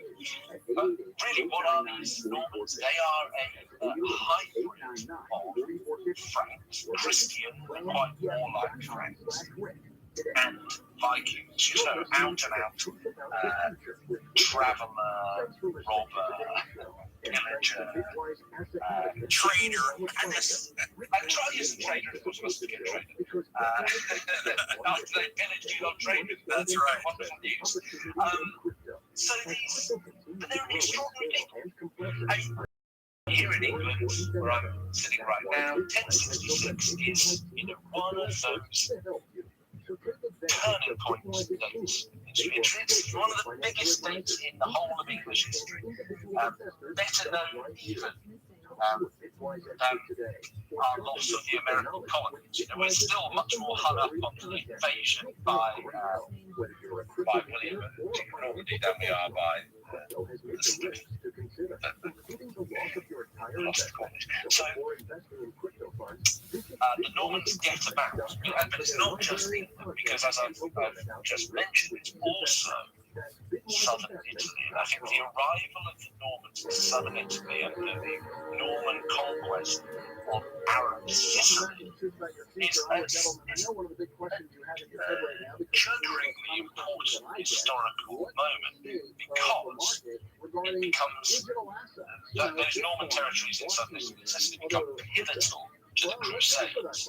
And I think the Crusades, 30 years on from the Norman conquest, the First Crusade, that really is an historical turning point. That's something everybody in the whole of the Western European world is about. 1066 is not in that order of magnitude. You talk the fall of Jerusalem in 1099 to Euphrates, yes, the Franks, but driven by the Normans, Beaumont, the heart. I think the expansion, the creation of Normandy, expansion to other parts of Europe, that's a really central part of the story of the hybrid language. There are some interesting historical ironies. It's funny, you want to mention these historical ironies, but then you catch yourself and say, okay, is this a real historical irony, or is this something that just appears that way, looking back from our modern eyes? But for example, here you have these Frankish people that are continually tying themselves to ancient Roman sort of behavior. The Franks themselves come into possession of the territories they're in because of Roman policies that brought barbarian people in and made deals with them, right? You defend this territory for the emperor and you can have it. Well, now you have the Franks, who are hundreds of years later essentially adopting the same policy with these Viking peoples. You could have a little of our Frankish territory, which was originally given us by the Romans so we could defend it. So you can defend it, and they just did what the Franks did too, and ended up creating their own empire based in Normandy. But it's interesting because it's not like the other empires. So if you think about like a Frankish empire in what's now modern day France morphing into France, if you think about what becomes the Holy Roman Empire morphing into Germany, but the Normans are more like a free agent people, if you will. Like the first question someone should have when you say the Normans in Sicily is you go, wait a minute, how did the Normans find themselves in Sicily? And are these Norman soldiers, or are these... So in other words, trying to figure out and relate them to peoples. I mean, I was trying to figure out what the proper word for Normans is. Do you call Normans a tribe? Do you call them a family? Are they like proto-Habsburgs? They go around everywhere and rule multiple... You had mentioned at one point that you have Normans who are up at the wall between the Scottish and English borders up at Hadrian's Wall. At the same time that they're all the way down in Sicily, they're moving towards the Middle East. I mean, who are these guys? And who makes up the soldiery? I mean, is there a Norman ethnic group? How does one put them in the normal boxes we're used to working with? Yes, I mean, it's interesting. I think part of this, I'd be interested to know what you think about this. Isn't part of it just the fact that by accident of history, there aren't really Norman, there's not a sort of autonomous Normandy anymore? Because we could take the same for the Burgundians, or maybe the Gascons, these people from different regions that have since been swallowed up. Yeah, do you say they're absorbed, maybe? I mean, is that the... Or do they... Is absorbed or die out better? I mean, is that the... Or do they... Is absorbed or die out better? I mean, how does one associate this? They are... I mean, the history of Normandy rolled into France after 1204. Right, yes. England, and then split up again. But by and large, in the early Plantagenet, the Normans have become kings, so the Duchy of Normandy is no longer the grandness of their possessions. They're also fused with the counts of, in the plantations you have Dukes of Normandy, Counts of Anjou, and then they've got Equitate as well. And they're ruling England, but France is the language. French is the language they speak to each other, correct? French, they're ruling England. Yeah, so. But by this time, we're not really talking about them in terms of a people or a tribe. We're not in that barbarian era anymore, because really we've switched our thinking as historians by this point to thinking about ruling dynasties. And so when we talk about the Normans in the late 12th century, early 13th century, what we really is a very small aristocratic, a tiny royal family, a very small aristocratic group connected to that family. And really, you could be anybody, as long as you're connected to the Duke of Normandy, then you're quote-unquote a Norman. And similarly, in the south, Count Roger of Sicily, well, before he's Count Roger of Sicily, he's a Norman dude, he's the son of Italy, but once he becomes Count Roger of Sicily, and then subsequently King Roger II of Sicily, the fact of Normanness is now hidden underneath the grander title of King of Sicily, whatever it happens to be. And because we're not talking about tribal groups, because we can draw in much clearer detail as historians, the pictures, the portraits, the pen portraits, of ruling individuals, we stop really being concerned with peoples in general and start concentrating on people in specific. Now, that ought to lead us to think, well, hang on a second, then when we're in the barbarian period, and we're talking about the Franks, the Burgundians, the Visigoths, the Ostrogoths, are we really talking about a people who are going around saying, hey ho, we're the Franks, hey ho, we're the Visigoths, watch out for us, mate? Or are these just historical terms we have to use because of the paucity of evidence? We're just aware that a group of people are ruling moved into a certain area. This is a problem of wildly different evidence, I think, between the early Middle Ages and the high/later Middle Ages. It's funny because when we think, we just mentioned the Arab conquest earlier, and when you think about that in military terms, there's like a domino effect where they'll conquer people and they become larger and larger and more powerful and more capable. But the Normans are kind of an opposite sort of thing, and I'm trying to figure out what accounts for their success. Like over the eras, the viewpoint had changed. I remember when we used to war game the Normans, they always tried to figure out some sort of wargaming advantage you could give them to try to provide on the battlefield some semblance that displayed the fact that these guys are doing amazing things. I mean, if you read the Byzantine chroniclers, for example, who thought all Franks were irresistible chargers and whatnot, but even they seem impressed by Normans and Norman leaders and whatnot. Talk to me a little bit about what might explain a relatively small number of people. The Normans are not some giant state. They're not creating the same sort of domino effect and absorbing other peoples as steppe peoples did, as the Arabs did. What the heck did these guys bring to the table, whether it's on a personal level, a personality level, or a military level, that might account for the success? Well, I think on a personality level, it's always tempting to see the kind of Viking, outwardly mobile mentality, right? Now, describe what these guys looked like for a second. Describe what the Byzantines were seeing when they ran into Normans as people, So the best images we have, particularly that you tell a Norman by the sort of long teardrop-shaped shield. But they look like Dolph Lundgren, don't they? The descriptions of it, yeah. The Anakin did write about one of the most prominent Normans among the First Crusade.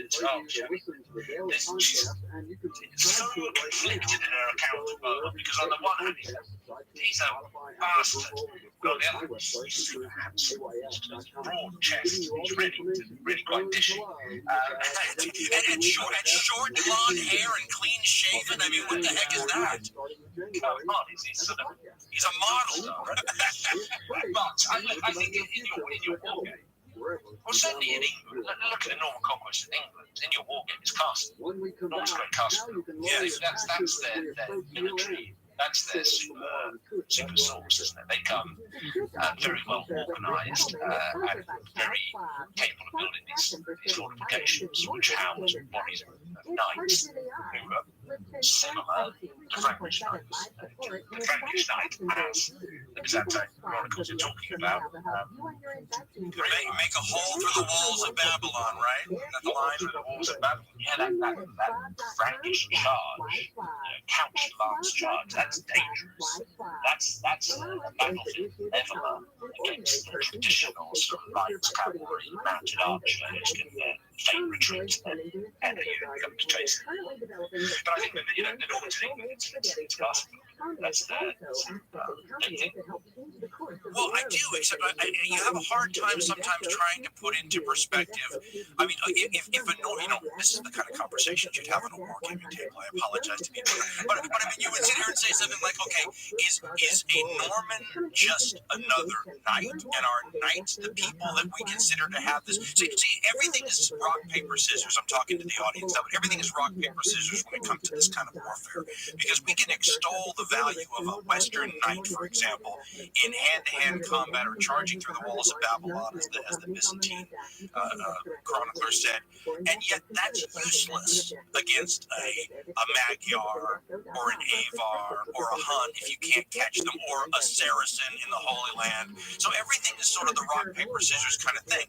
What I can't figure out is, if a Norman knight is no better than a Frankish knight, then how does one differentiate? I mean, there's so many more Frankish knights, right? And they build castles too, and they all use the same weaponry. So you try to figure out, see, in the old days, when people would talk about different ethnic groups having different tendencies, they would talk about, 100 years ago, they would say the Normans were possessed with the spirit of their Viking ancestors and the same sort of, and they're trying to explain what accounts for this dominance. 15 years ago, they would have talked about economic differences and savvy, capitalist traders.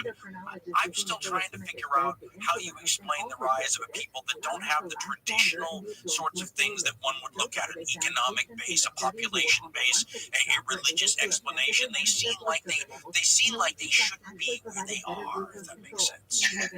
Yeah, but then maybe, this has been super unfashionable for a long time, but I just have a sense it might be coming back. This great man theory of history, great person theory of history, let's call it now. We haven't always beaten out something down. Yes, beaten out of us is a good way to put it. It's not that. However, I have this little suspicion that the historical trends come around, as we've already discussed, and in a society as we live in now, which is super individualistic and completely focused on the individual as being the most important thing in society, as being really not very important at all, unless it bends specifically to the individual. And of course, we're living politically in an age of strong men and would-be tyrants. Is the influence of a sort of remarkable individual might just be coming back into fashion in history, and I don't think that's necessarily a bad thing, because what we're really talking about in terms of the Normans, who are the ones who is it makes these great plays and knocks them out there? Well, in England, William the Conqueror. All bets are off. The Norman conquest of England without William the Conqueror, I find very hard to imagine. Not just the sort of military organisation, but then the vision to completely redesign England, to move the bishoprics about to bring across this new colonising group. And that is the brainchild of one extraordinary leader. And similarly, down in Sicily, we are talking about a pair of brothers, not this guy, Roger. It's funny too, because energy was the word I recall hearing when I was young. Energy. The Normans had such energy. They had energy, but maybe just like a few of them had some energy. Guess what they went and did, right? And after that, who knows? Is it, as you're saying, is it really the Normans at all? I mean, certainly Arab Muslims, again, as you say, Arabs didn't tell the difference, did they? Not really. They say, well, they're all the Franks, they all look the same to me. They all look the same to me. So let's talk for a minute, because we had mentioned earlier, looking back and taking, what was the line from the Ohio State historian, right? The history is the present politics projected onto the past. And we talked about climate change. There's another one, though, that I found, and it's funny because we've talked extensively about this, too. So it's funny how on one level you can know about it and on another level not think about it. But, you had gone into the Justinian plague so well. Let's talk, everybody knows about the Black Death, but the Justinian plague isn't that the Black Death Part 1? Or if this is a movie trilogy, the Black Death is the original Godfather or Exorcist or Jaws. Let's talk a little bit about that and maybe give us an idea, because these people in the time of the Justinian plague are accustomed to disease being a terrible and regular occurrence. But how does something like that stand out in an era where they're accustomed to pandemics or terrible disease outbreaks? The Justinian plague in the 6th century, named for the great Byzantine Emperor Justinian, is a form of Justinian pestilence. It's the 6th plague. It's the same as the Black Death. And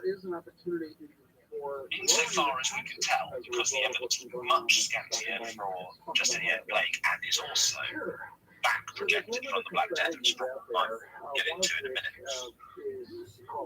It seems to do a similar thing to what happens in the 14th century, the Black Death, which is it mutates and becomes very infectious. It's just as COVID-19 is a coronavirus, one of the viruses that became incredibly virulent and incredibly infectious. So you sometimes see with plague, it just mutates and becomes super infectious. And that's what you have in the 6th century with the Justinian plague. And it seems to spread from if I'm saying New England, maybe from Zanzibar, maybe from East Africa. It's very, very hard to know for sure. And then it rips into the Byzantine, the Eastern Roman Empire. And you have these accounts from the Byzantine chroniclers of lockdowns, of thousands of people dying each day, of bodies piling up in the streets, of everybody being completely terrified of catching this disease, living, scarcely enough living to bury the dead. There's evidence that the disease found its way as far as Germany into Western Europe. There is massive disparity in the estimates of how many people died of the Justinian plague, which ranges from tens of millions to about 100,000. We just don't know. The accounts give us the impression that this was just as the Black Death in the 14th century was, which we do know killed up to 60% of populations wherever it struck. This was pretty apocalyptic. Traditionally, we've been over there. I think the historians have been on a journey towards saying, well, maybe the Justinian plague wasn't as bad as we thought. These accounts of pandemic disease do seem very overblown. And I tell you what, you read them during a global pandemic, and suddenly you're back to thinking, well, maybe actually these guys had a point. I found that running back Justinian plague and the Black Death during a pandemic, it's impossible not to have your perspective as a historian change. Let me give the listeners an example of your writing here on the Justinian plague. This is a quote from Dan Jones's book. Quote, John of Ephesus was sent off by the emperor to baptize pagans in Asia Minor, but he found himself traveling through a death zone. In town after town, the sick and suffering staggered through the streets, their bellies swollen and mouths hanging open, eyes bloodshot, pus leaking from their mouths. Grand houses in which entire families and their servants had died stood silent, every room occupied by corpses. Contorted bodies lay unburied, their midriffs rotting and bursting in the heat of the day, the flesh half-eaten by hungry dogs. The roads and highways were empty, the usual thrum of trade and traffic interrupted. In desolate villages, no one was left to harvest crops and fruit trees. Animals were left unshepherded to roam the countryside as they pleased.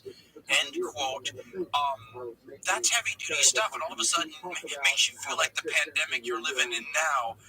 Well, you become very grateful for modern medical technology, don't you? Yeah, you sure do.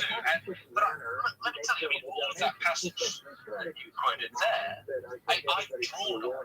The reason John of Ephesus is presented as the lead character is that that's his account. I mean, that's just my putting it into a sequence. So that this isn't some sort of purple prose flight of fantasy. This is what the man saw and wrote down. And as I was saying, you know, I was writing that. I think I wrote that in March, maybe April 2020. So that's peak COVID terror lockdown, and it's impossible to write that without, you know, during a pandemic, without feeling a degree more sympathy for John of Ephesus than one might have done had I written it a year earlier. When you get a pandemic, well, you know, really, can it be quite so bad? This goes back to the beginning of our conversation, which is what I don't do in that chapter that you just quoted is then really push the point much harder. Say, see, this is just like COVID-19. You just let that rise out of the text. I think anyone, I hope anyone reading that in the next, say, 5-10 years will go, my God, yeah, that sounds really familiar. Man, maybe I've got a little more in common with these medieval people. I wrote a chapter in my book, which came out 4 months before the pandemic, called Pandemic Prologue, ? And then in 4 months, it was completely outdated and obsolete. So I know exactly what you're talking about. I would have loved the perspective of maybe being able to look at our own time and draw some comparisons. I probably would have done it in too heavy-handed a way. So the way you did it is wonderful. No, but I think you'd have done it brilliantly, and because you're a fantastically skilled historian. I think it is just. When I made that list I talked about climate change, mass migration, pandemic disease, technological change, global networks, pandemic disease was third on the list for a reason. This was before COVID, and I was like, it was actually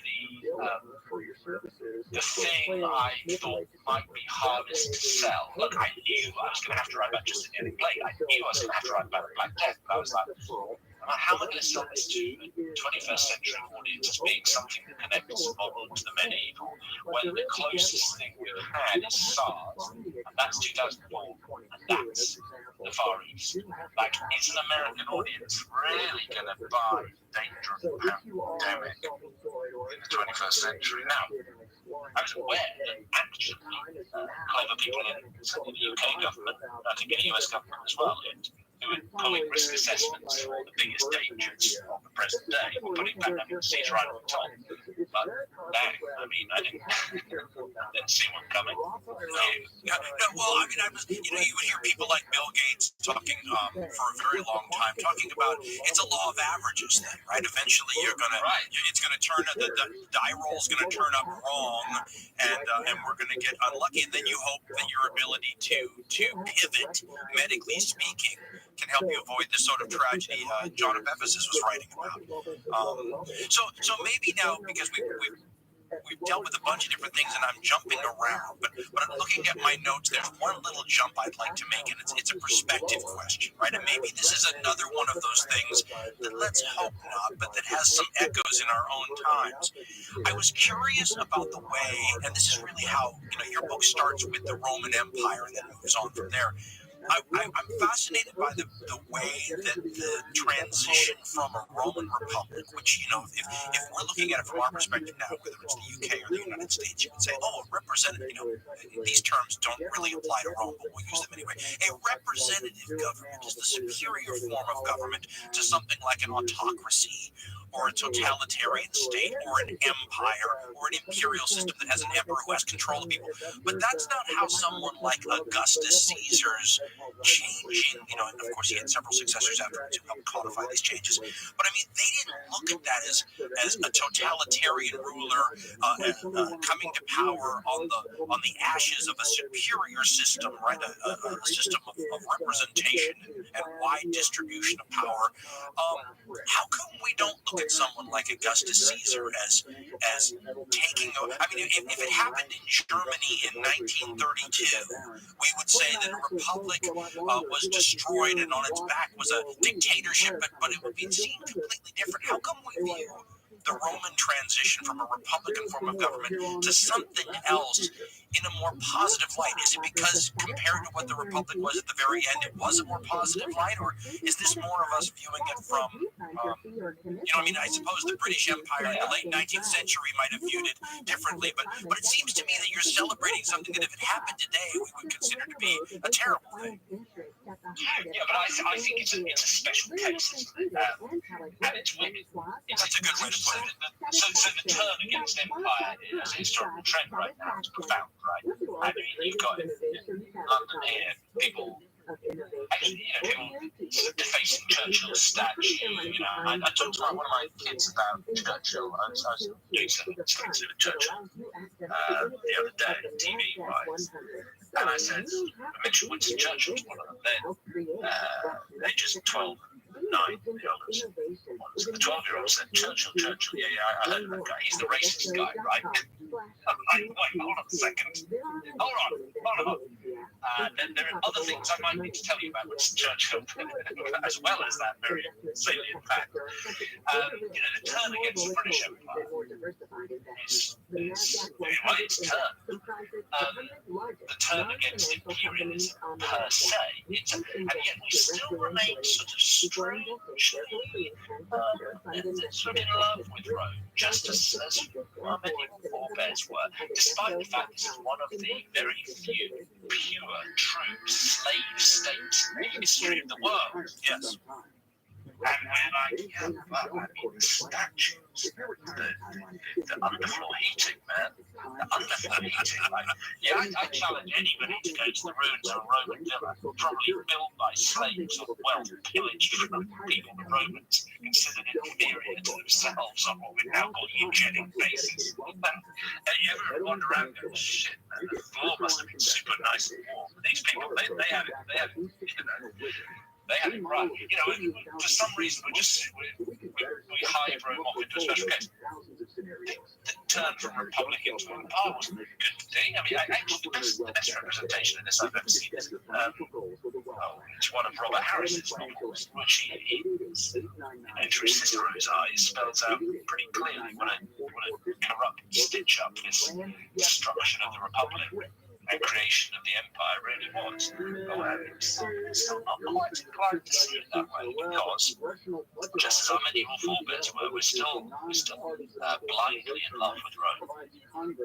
You bring up, it's unfortunate perhaps that this late in the conversation you bring up something like this question of context in the way we view the past now, because it's such a big thing here in the States, for example, and I know, so this is, but it's worth delving into it just a tad, I think, because I have you here and I'm going to exploit the moment. But it seems to me that if you're going to be fair, it is wrong to hold people from, say, the Middle Ages, because that's what your book is about, to our modern standards of behavior, ethics, morals, and those sorts of things. And I think most people would agree with that. And then it's perfectly fine to do that to people from 10 years ago. So there's going to be some time period between those two when all of a sudden the forgiveness that comes with living a very long time ago goes away, and you're penalized for not jumping on board the more, shall we say, modern ethical bandwagon when you did. So it seems to me that a guy, we do it with the people, the so-called founding fathers here, who were all born British citizens, let's remember, people who look back on the Glorious Revolution as one of their main influences, that you look at those. So Thomas Jefferson's my favorite, because to me, wrapped up in that figure is all of the contradictions and hypocrisies that are built into the American founding. Right? Here's the guy who all by himself is almost all by himself, along with the earlier Enlightenment thinkers who influenced him, are responsible for the greatest marketing messages to ever come out of this country, right? Freedom, liberty, the rights of man, all men are created, all the stuff that we emphasize in our own marketing campaigns as a country. And yet, obviously, the man owned slaves. He was having, I'm going to say, a relationship, which is the really wrong word for this, with his own slave. I mean, you look at him, and it's clear from his own view. He's trying to eliminate slavery long term on one hand, but he's doing nothing to eliminate it in his own life. So you look at someone like that, you say, okay, here's a guy who's going to be trapped because he doesn't come from 300 years earlier, which probably would have exempted him from modern moral questions, and he doesn't come from 200 years later, which would have made it absolutely, there's no excuse for it. He's in that transition period where some people realize that this practice is wrong, so you need to jump on the bandwagon. One can say the same thing about Churchill. Here's a guy born into a world where so many of his peers and the way he was raised and everything thought the way he did, and then he lived to be 90-something, right? And all of a sudden, things changed, and he was left, and I remember reading in the 1920s and 1930s, they were already thinking of him as an almost embarrassing political dinosaur in some British circles. How should we, and this may be something that's not fair to even ask you, but how should we roll with the punches here and trying to figure, with Jefferson, I always try to say, we'll laud him for the good stuff and punish him for the bad stuff. How should someone look at someone like Churchill, whose lifetime extends over a period where the morality, even in his own world and in the circles he ran with, evolved past his opinion? Well, look, Churchill was old-fashioned even in his own time, and wasn't, many mistakes. Was constantly behind the curve. Was in some ways living a sort of a strange, slightly masochistic tribute act to his father. Yes. Nevertheless, in the 1930s, at the end of the 1930s, into 1940, at the point in which this person would, in almost every other circumstance, had just been written out of public life, was there at the right moment and was exactly the right person for that role of leadership.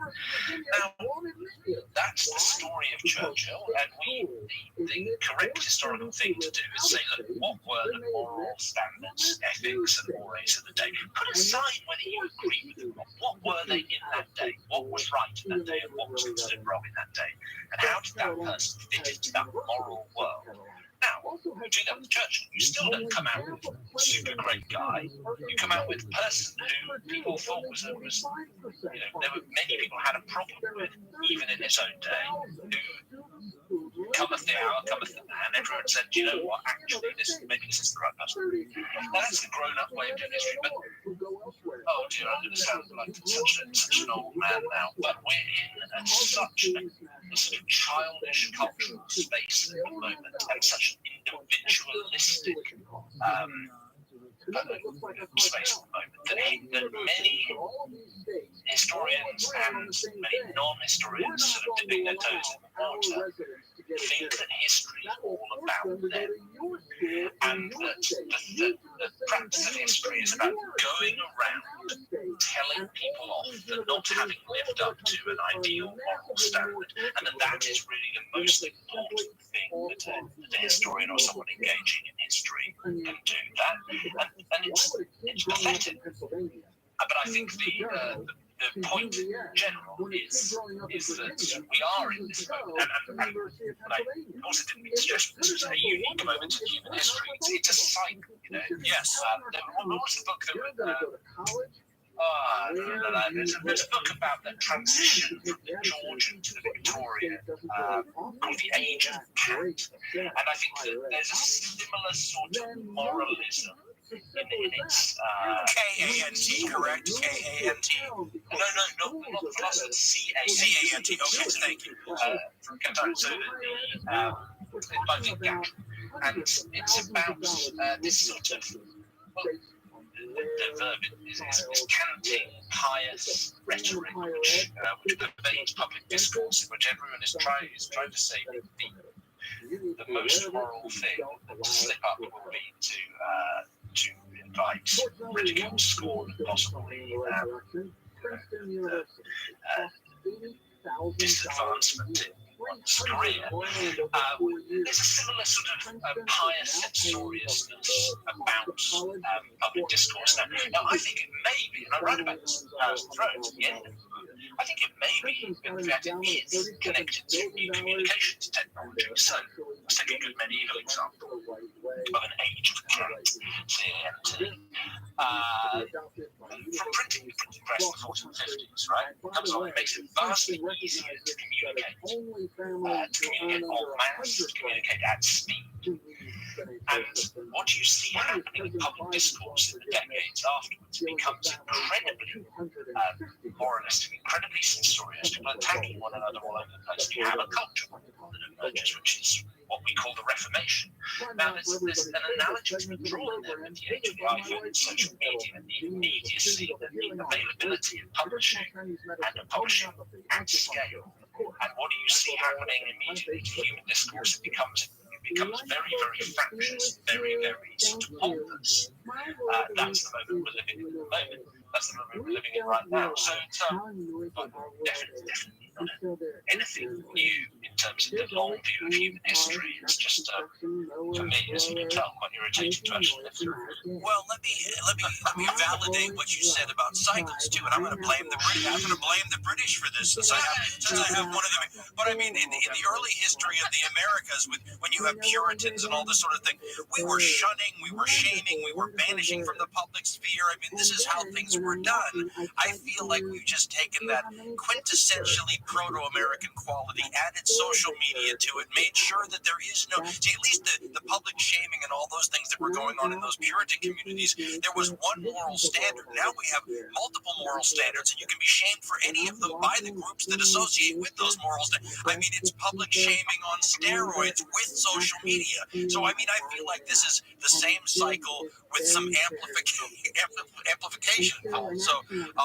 we'll blame that on the British and call it good, right?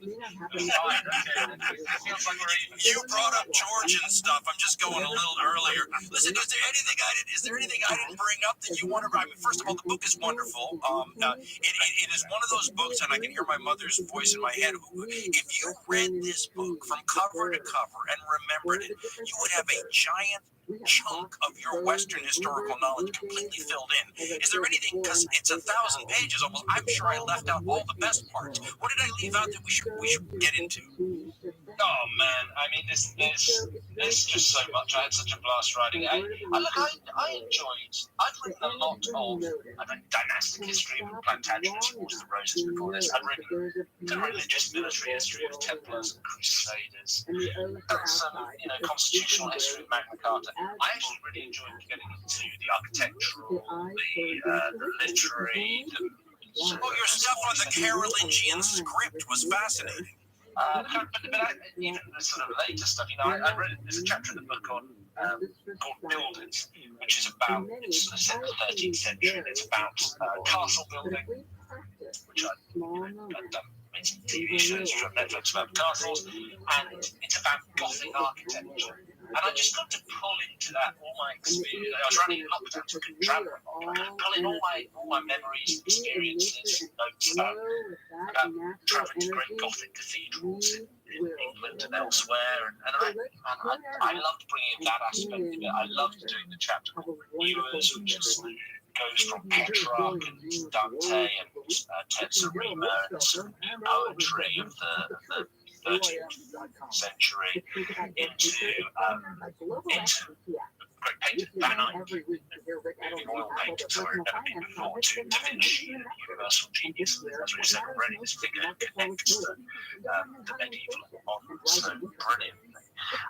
And so I suppose, what am I trying to say? I'm trying to say that actually my takeaway from the Middle Ages what I hope people will take away from my book about the Middle Ages is that there's a lot of dudes slaying each other. that's a constant history. But there's also, I hope more than any book I've done, a much richer texture to life in the Middle Ages, and a greater sense of the legacy, the visual, artistic, cultural legacy of this extraordinary age brought to us. But I mean, we could be talking another 2 hours. We'd still get nowhere. And Dan, let's not be surprised that you come on this show and somehow artwork gets the short shrift. It was just going to happen. Okay? You knew there was going to be charging through the walls of Babylon and not enough Da Vinci. That's how it goes. That's how it goes. That's how it goes. But I can talk to you all day because I'm a huge fan of yours. I think what you've done for history and the public, the way you fit the public appetite for history in this medium and with your books, it's extraordinary. You're doing a great thing, and I know that you know this, and I'm just flattering you, but I'm not. That's when it's time for the show to end, man. That's when we know it's time for the show to end. Once we start complimenting the host, it's done, okay? My friend, thank you so much. The book is fantastic. Powers and Thrones. Everybody should get a copy. I read the PDF. I'm hoping to get a copy myself someday. I will buy it. Don't worry. We don't need any freebies around here. It was worth it. It's fantastic. And ladies and gentlemen, Dan Jones has been doing good for a while. I have to be honest, and maybe it's just because the subject matter is so comprehensive. So far, it's my favorite book you've ever written. So, Thanks, brother. That's super kind.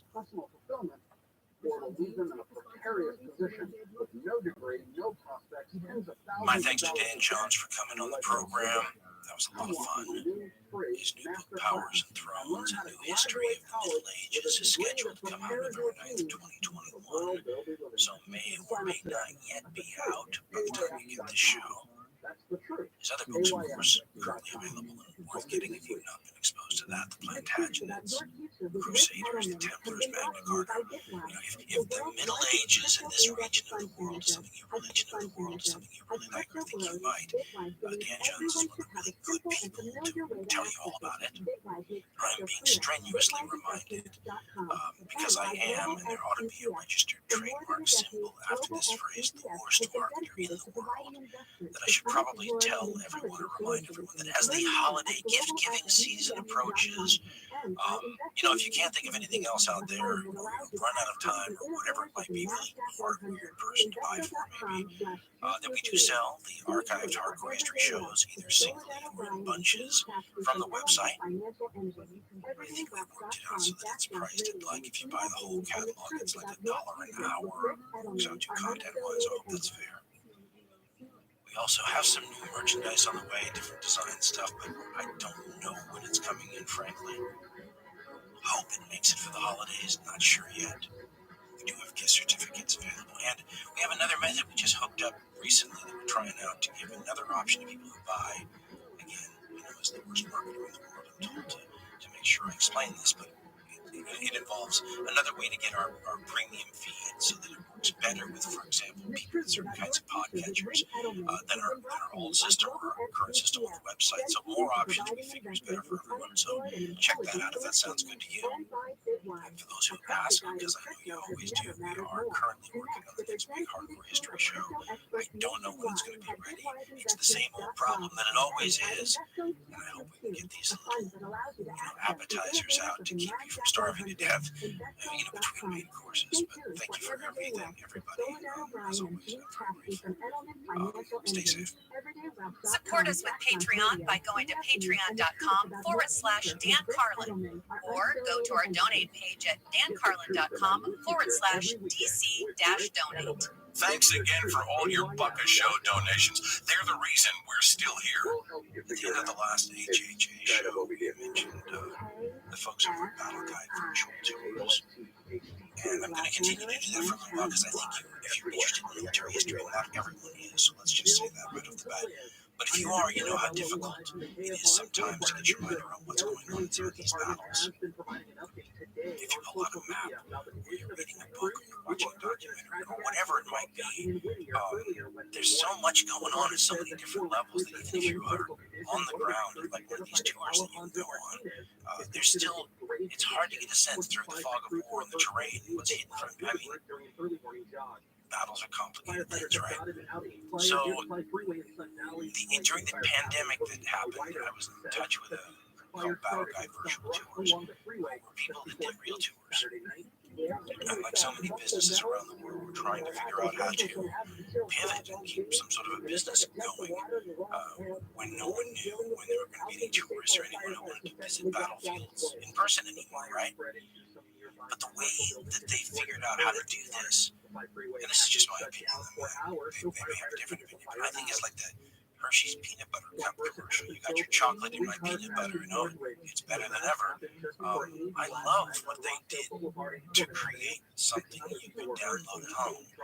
And as I told them, I mean, it's wonderful to be able to take one of those once-in-a-lifetime trips to a battlefield, somewhere that you've always wanted to go to. But what if you want to go to another one the week afterwards or something like that? I mean, this opens the door to people getting to see lots of battlefields with this sort of approach. And the approach is, you'll have to see it for yourself. And that's what I'm really here to tell you, is that you can do that for free and just see if you like it. And if you like it, you can take it from there. I'm not going to convince you one way or the other. I just want to get an idea from a perspective of somebody who's always trying to understand these things. Without all these elements, it's hard. And the way that they've put it together is something I think is pretty cool. And if you're in the military history, and if you feel like I do, then you'd really like to better understand everything going on in some of these battles. Go see if you like any of these battles that they offer. Go to battleguide.co.uk/Carlin, battleguide.co.uk/Carlin, and get one of the free shows that's put aside for you and just see what you think. It's hardcore history. So my apologies if today's show sounds a little like you're joining the conversation that's already in progress. But this has happened with me before, where I'll be talking with someone about something, usually over a long period of time, messaging back and forth, whatever it might be. And I'll think to myself, usually a little too late in the game, wow, you know, should have thought about making this a podcast. More people than just here's truly what's being said here. And that's how today's show got started. Just an ongoing discussion. At a certain point, you look at it and you go, well, should have started recording a long time ago, but so if it sounds like you're picking up the conversation in the middle of it, you might be. I've never been that good in the conversations or the interviews, as you probably know if you've heard me. I really like setting it up and starting at ground zero and building from a place of no knowledge and eventually getting somewhere in the conversation that's interesting. They just go right to the interesting. I hope it all makes sense without having all the background, but that's what today's program will be like. So I had a conversation that was ongoing about, of all things, military aircraft, especially military aircraft, or at times it got very specific, you know, the P-38 American fighter plane in the Second World War. But I was having a discussion with Elon Musk, and we were talking about the role of engineers in warfare. And that's a famous history where you go back to Archimedes supposedly killed by the Roman soldier when he's drilling in the sand and he didn't want to be interrupted. He made all those supposedly mythbusters along the way, figured out that some of the stuff probably not Archimedes either. But you know, the history of warfare with these engineers creating weapons, and of course in the modern world, those people were monumentally more important. Primitive times, although somebody invented a bow and arrow someday, the early military engineers. But Mr. Musk and I were talking about this, and at a certain point I thought, okay, this is a pretty good thing to just have a podcast about. Now my worry was that we were going to get into the minutiae of supercharged engines and the performance of different aircraft at different altitudes based on the octane rating in the fuel. And I'm not saying we didn't do any of that. I'm just saying it turned out to be more interesting than I thought it was going to be when we did get there. Issue a little disclaimer at the outset. I am the worst person in the world to talk to about engineering. If there's any sort of engineering knowledge required in the conversation on my end, I'm a guy that can't, hammer a nail and do a board, so I'm an idiot. So if I don't look like I know what I'm doing here, not only that, but if you wanted to say which of the three branches of service in the 20th century militarization alliance, that I was least confident that I wouldn't look like an idiot talking about it. Aircraft, so we're just going to hold on and see if we can keep up with the guy who loves this stuff and understands it at a level I'll never be able to appreciate. And just in case his own knowledge wasn't enough, he brought in one of the best engineers in SpaceX, Mr. Rabbi, to come in and back him up on this stuff. So one way or another, we should get this stuff right. I would think with the three of us. In any case, I hope you enjoyed this discussion with Elon Musk talking about, well, I guess it started off with him saying that engineers don't get enough credit in warfare. Catch him up with high-octane turbo supercharged engines along the way. Without further ado, Elon Musk, Mr. Bill O'Reilly from SpaceX. So what I thought was, I'll give the background about how the hell this even, got started in terms of our conversation. And then what I thought maybe we could start off with, you had talked a lot about how this was an engineer's war. And I thought to myself that the Second World War, of course, was not the first engineer's war. You can go back into history, you can find these moments, the famous, the Romans inventing the Corfu device to help them with the naval war, the first Punic Wars, all those kind of things.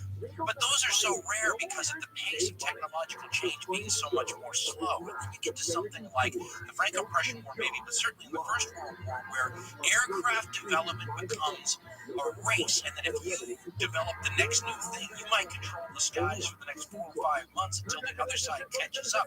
So maybe you can tell me a little bit about this whole engineer's war kind of concept. Yeah, absolutely. So for a lot of books on strategy, on war, actually don't address technology or address it in a tangential manner. But obviously, there's an overwhelming technology advantage that side, even if the odds are dramatically stacked against them from a numerical standpoint, or they are, even if the other side has better generalship and is very smart, if there's big technology discontinuity, then the side with the advanced technology will win.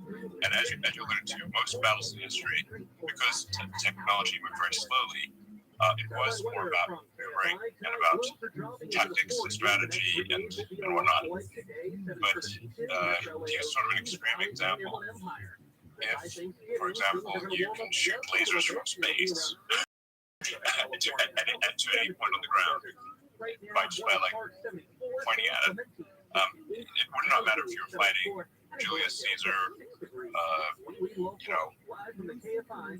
Heinz Guderian, and they just got lasered from space.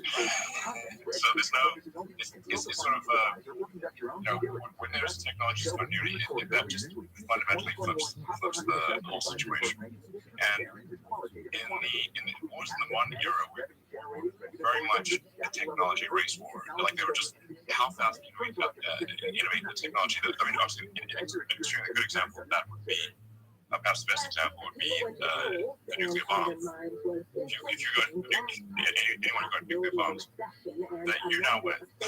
That's it. End of story. And the reason for the U.S. Manhattan Project, which I'd like to emphasize was very much a function of the physics community more than it was the government. People think like this was a government thing. The government certainly supported it, but it was a decision by the physics community, without which it certainly would not have happened. And the physics community came to the conclusion that we cannot have let Hitler have the bomb, obviously, and so we must make it first and be certain of it. So that's an example of like, okay, you just got some super weapon that anyone who gets it wins. No better example than nuclear weapons. So, but I think these technologies played a much stronger role in war than is generally understood. And technology is distributed in the broadest sense. You can also think of it in the sense of, say, do you have a better phalanx? Do you have spears that are bronze or iron or steel? that's a big difference. You know, one of the things that the Romans had were they had actually quite good metallurgy. So they had their swords. There's two general phases. Steel, oceanite and modern side. Their swords were more modern setting, and so they had swords that did not bend as much. And so they're often fighting others who had swords that were more ductile and basically bend over a Roman sword. So obviously if you have a sword fight, your sword just bends like a noodle. It doesn't work as well after that. So the Romans actually, I think, won their wars through technology. Obviously, the internal wars, they were more equal technology footing, but when fighting outside the Roman Empire, they were, when there was more sometimes lose their wars for technology. So when the Romans fought the Scythians or Scythians, they really did not have a good counter to the mounted war archer. And especially if they get lured into terrain that is flat and easy to move more horses, then they're pretty much hopeless against the technology of a mounted war archer or a mounted archer. In Genghis Khan took full advantage of the whole mounted archer thing, obviously, as most people who study anything about this now. But looking at, say, the World War II and fighter plane advancement, bomber advancement, it's perhaps interesting to go into how things started out and then how fast things innovated and the technology of specifically going into the fighters and submarine bombers of World War II. And I'd like to say that, I think there was very impressive design work around fighters done by many countries. So Japan, US, Germany, UK, Russia, and others had some very impressive fighter designs. And then the US obviously put the question on the bomber front. So but things didn't quite start out that way. The beginning of World War II, when there would be fights between, say, in the Pacific Theater, between the U.S. aircraft and Japanese aircraft, there would sometimes be cases, there were cases where the entire U.S. squadron was shut down with zero losses on the Japanese side. Just, total chaos. And because the U.S. fighters really being able to were not very good, and nor the tactics, and nor was the training. So basically, the tactics are terrible, the aircraft are terrible, and the training is not correct.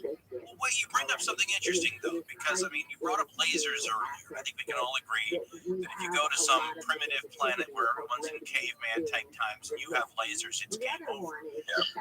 But there are smaller levels of technological discrepancy, right? Bronze weapons versus iron weapons, or the latest aircraft versus the aircraft from 5 minutes ago, right? Or you mentioned a second ago tactics. Well, one of the things that there's so much that you learn when you first start learning about the world wars, for example, and then as you delve farther into it, you learn many of the more intricate things like tactics. So, for example, how American fighter pilots would have tactics to try to overcome the fact that they're flying inferior machines, right? The thatch weave and all these sorts of things where they try to take advantage of. Thatch weave is a great example. Yeah, exactly. The thatch weave is a great example of if you're fighting a nimble, this was developed in the U.S. in response to the Japanese fighters, which were very agile, very nimble. And so if you're fighting, if you're in a thing that's sort of more like a tank, and you're fighting someone just extremely nimble, but you're not nimble, but you've got a better armor, then you basically want to just let the nimble fighter get on your tail, and then let your squadron mates come back and come behind you and shoot that plane down while it's trying to shoot you down. But it takes a long time to shoot you down because you've got a lot of armor. So that's like a, in a nutshell, that's where you can do that back and forth. It made a big difference. Well, and you also have the stuff that always drives me crazy, that I was always so worried you were going to take me into this territory when we talked, and I was going to look like an idiot. But I mean, for example, things like super turbochargers and being able to take the enemy to altitudes where your plane's better than their plane. I mean, the intricacies and all this stuff. Yeah, okay. So let me ask you this then, because we were just talking about choices in war. If you have the laser beam and the other guy doesn't, they're through. But I mean, one of the things, and it's funny that I could be a history major and all these things for years, but it took a video game to make me really think about some of the production trade-offs, right? The stuff that's not so sexy for a war gamer. Things like, is it better or where's the sweet spot to build a lot of one design where you already have the production line geared up to build Sherman tanks or T-34 tanks, or is it better to build a much smaller amount of much more sophisticated things? So Hitler making multiple choices on jet fighters and jet bombers, or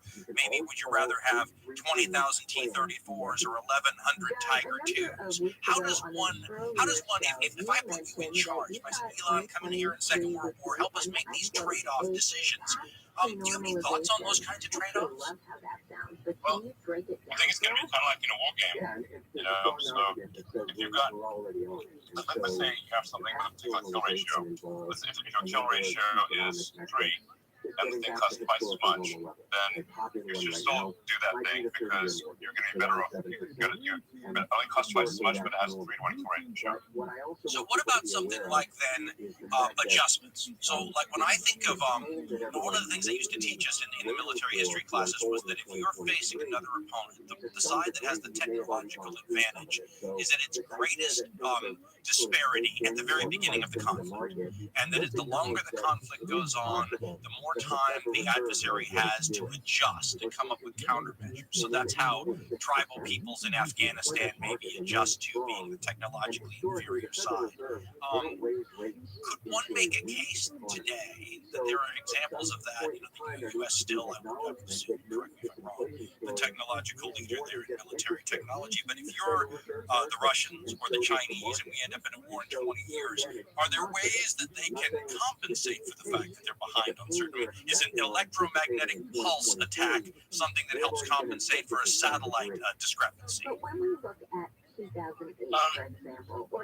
I know we're jumping around here. I do think, if I could jump in though, I think there's an interesting thing here too, which is your rate of innovation might be key after the first opening salvos, because if you're able to innovate faster, you can make up ground. For example, the first Mustangs had the Allison engines and they weren't good at altitude, but you put a Rolls Royce turbo supercharged and then you get a really good all-around fighter. So it might be that the rate of innovation and ability to adapt to like basically the game of rock, paper, scissors that Elon and I have talked about. Like when there's a better scissors out there, you need a better rock, or the Butter Battle book by Dr. Seuss. But you're always chasing the next widget. Rate of innovation is the key. Okay, so what about the reverse engineering aspect then? So famously, one of the stories from the Second World War is the U.S. getting their hands on a relatively intact Zero fighter, I think it was in the Aleutian Islands, and being able to take that apart and maybe gain 6 months of time that they wouldn't have had before in the development phase. Any thoughts on those kinds of things? The ability to maybe learn from your adversary? Yeah. I used to put ourselves in the position of like, hey, it's our job to design advanced fighters. For sure, we'd love to see, say an enemy fighter or even an allied fighter and take it apart and take a look at the small engineering decisions that we think would be interesting. What materials they use, what joining methods. Like, if it's so we're getting engine, what pressure were they running the cylinders at, what are the use of ratings? It's a ton of things like that. But for example, something like just like material properties that you can count on make a big difference. So if you're using, say, a high strength aluminum sheet for a stress skin wing, you may have material properties depending on how that alloy is made that could be variable. And then that forces you to use the lower end of what that variable strength might be. And thus make the skin thicker, thus make the plane heavier. And then you've got a knock-on effect where if the wings are heavier now, the landing gear needs to be heavier, the engine needs to be more powerful. You get this recursive effect of mass. So, on the other hand, if you count on very tight material specs, now you can design the plane to use thinner wing skin. You don't have to account for the fact that maybe this batch of aluminum was not that good. Things like that actually make a big deal, are a big deal. And we'll into with the fighter situation. A big factor was what octane rating could you count on for the engine fuel? Yeah. The Americans had the high octane stuff. Yeah, really. So You're gonna like that Adam Two's book we were talking about, because one of the on that I'd never heard about in terms of Second World War importance was he was talking about the rare materials, the tungsten type stuff, and all the sorts of things I couldn't tell you 5 little things about. And they were talking about what a huge deal it was for. I mean, the Germans would invent this wonderful new weapon, like something like a cone bore gun, for example, but required tungsten to make it work. So the scientists have created this wonderful new weapon, but the state does not have the ability to get the basic materials you need to have that weapon work. And a huge part of the whole war thing was who has the rare materials and where do you get them from, and how do you jury rig it when you don't have it, domestically. That's fascinating stuff. That's right up your alley. yeah, absolutely. Germany and I think Japan as well were really operating from a position of really not having good access to high quality fuel and limited access to rare materials. And I think it's not so much the rare materials that matters. It's like if you need, you really want a plane's body and frame is going to be primarily aluminum. And a simple thing like, can you count on what are your A basis material allowance? B basis, basically, you have to make the skin 10% bigger to account for variability in the quality of the aluminum aluminium, that's what you recall. That's me. Your plane is now 10% heavier at a structural level because of strength variation in the aluminum that you mix in. Then that will actually have a knock-on effect on everything else. The recursive effect of Your speed, maneuverability, everything. there's a recursive effect of mass. So It's a mass begets mass, as we say, right? yes, mass begets mass.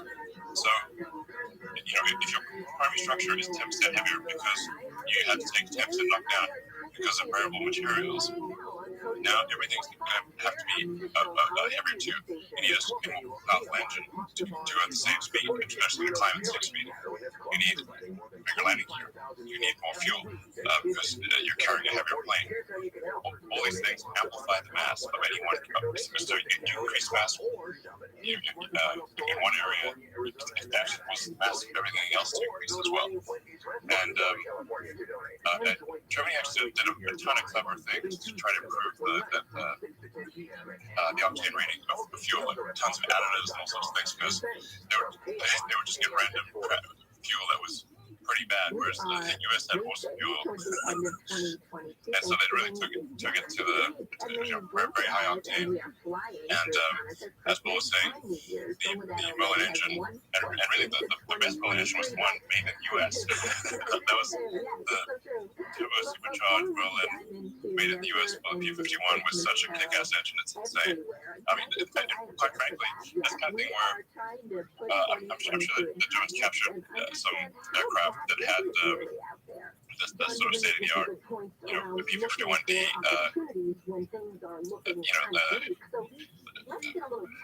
That would have been late war, though, 44, 45. Yeah, but if that's the case where you can hand it to them and the blueprints, and it wouldn't matter. So that engine is actually so difficult to make that it's irrelevant. So, Isn't that a British engine originally? It's originally a British engine, which was then enhanced in the U.S. Okay. And so the actual best one, the best one was in my opinion, maybe different opinions out there, but the best one was the British Merlin engine design, but then further enhanced with the U.S. turbo supercharging. which led to the Mustang being this incredible long-range high altitude fighter. And but you couldn't, if you got low octane fuel that engine, you'd have real problems. So okay, but let me talk about that, because this is something most people, yours truly included, don't understand. And you might have to use small words with me. So, but like if Dan Carlin looks at the aircraft performance, I'm going to look at the firepower. I'm going to look at the armor. I'm going to look at the turn radius. I'm going to look at the top speed. I'm going to look at the climb rate, and I'm not going to look at the octane. But the Americans had the extreme octane fuel, which I was reading that as the war went on and the Axis fuel got worse and worse quality, that this advantage became more and more pronounced. What does it mean to have higher octane fuel if you're a pilot? What do you do that the guy with the lower octane fuel can't? So if you have the lower octane fuel, you get pre-combustion. So basically, you're not heated. So reminds me of the old gasoline commercials, the knocking and the pinging.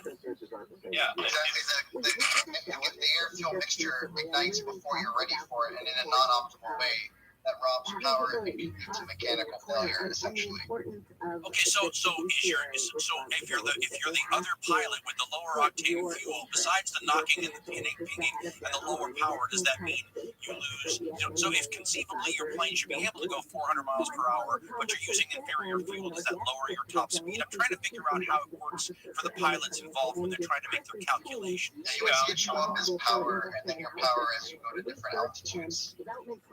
yeah. And then you can't. So what's the role of the supercharger then? Is that a high altitude, low oxygen thing? Yes. The turbochargers or superchargers are increasing the combustion pressure. So, like basically enabling. You're basically, if you go up high, it's right then. So if you're just taking air with a normal carburetor, you're going to be oxygen stop, just as human as oxygen stop. So you've got to pressurize that air coming in and feed the engine very high pressure air so that it can continue to produce high power at altitude. And you're also going to have a major cooling problem. That's why the Mustang had that gigantic cooling thing on the fuselage, which then also made dual use of as kind of like a jet. It has a slight jet effect. That's the name for it yet. But even though it's Meredith effect. Meredith effect, exactly. So it offset the drag of the gigantic radiator, basically. That was done with the fuselage of the P-51. But frankly, if the octane is not high enough, you will get mechanical damage to the engine, and the plane will break. So the engine will fail. So it's not just hey, it's not as good. It's like also it might conk out at you while you're over the Pacific or over enemy territory, and that will be not great for you. So octane is a super big deal. This reminds me of another conversation you and I had, and it's made me think ever since. And it had to do with the plane I think is one of your favorites, the P-38 Lightning. And this is another problem that happens here when you study this like I do, as opposed to flying these planes like other people do. Which is, you had said to me, having the two engines would be really important if you lost one of them. And I remember thinking that in this, For sure. yeah, but I mean, that's not the kind of thing when you're thinking about this in a wargaming sense or an overall strategic sense. You're not thinking about an individual pilot or whatnot. But that was a revelation for me. So for those who don't know, the P-38 is the one that looks like it's two planes sort of fused together. It's a classic American design. We ended up making it with the P-60 looks like that too, I think. Tell me a little about that plane, because you waxed eloquently on that for a while. Came out in like what, 38, 39, the design? Yeah, it didn't really get good until a couple of years later. And I think they actually could have taken the P-38 Lightning much further than they did. Like if you put, for example, state-of-the-art bullet engines, like the P-51 got, like the Mustang got, man, that would be insane. But the P-38 was, it's worth noting, like, I believe most of the top American aces, if not all, of the P-38s. And now, it's not like was as assigned. It was not great in any theater board. But it was great in the Pacific Theater.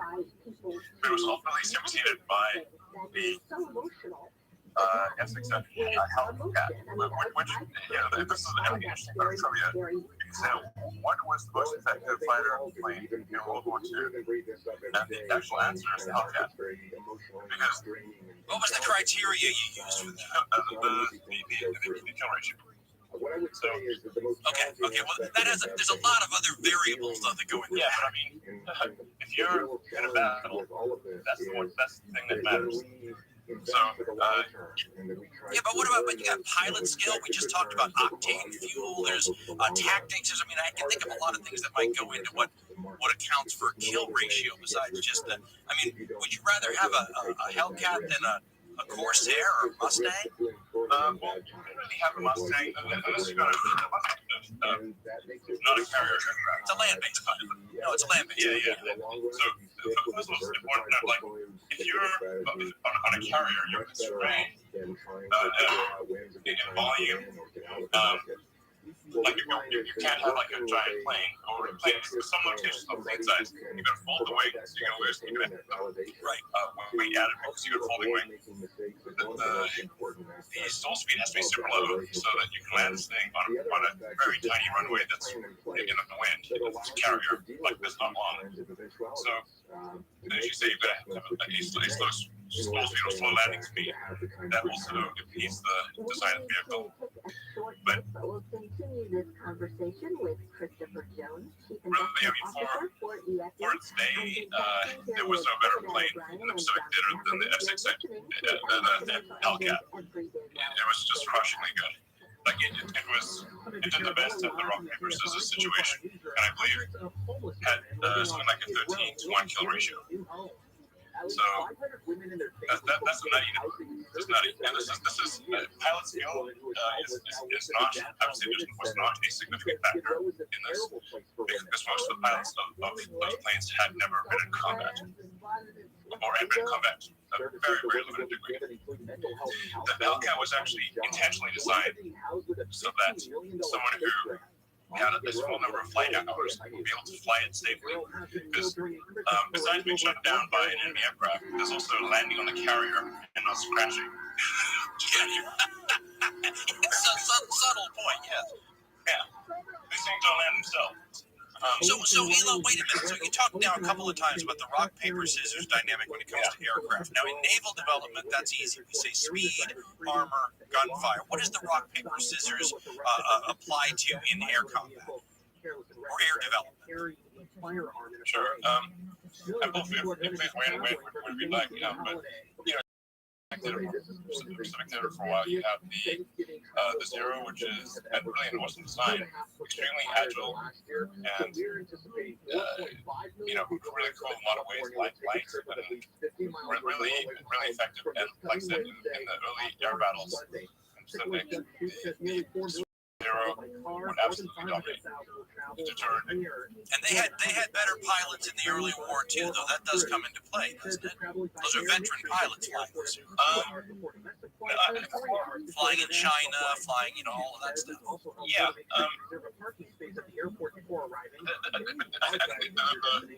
US started off with kind of the worst planes, the worst tactics, and the worst training. That's true. I'm not going to argue with that. No, I'm not going to argue with that. Very bad, really. I mean, it's rough seeing some of those early battles where those kids never stood a chance. No. So the Zero was for sure the superior thing at the beginning to the U.S. fighters. So very quickly, the U.S.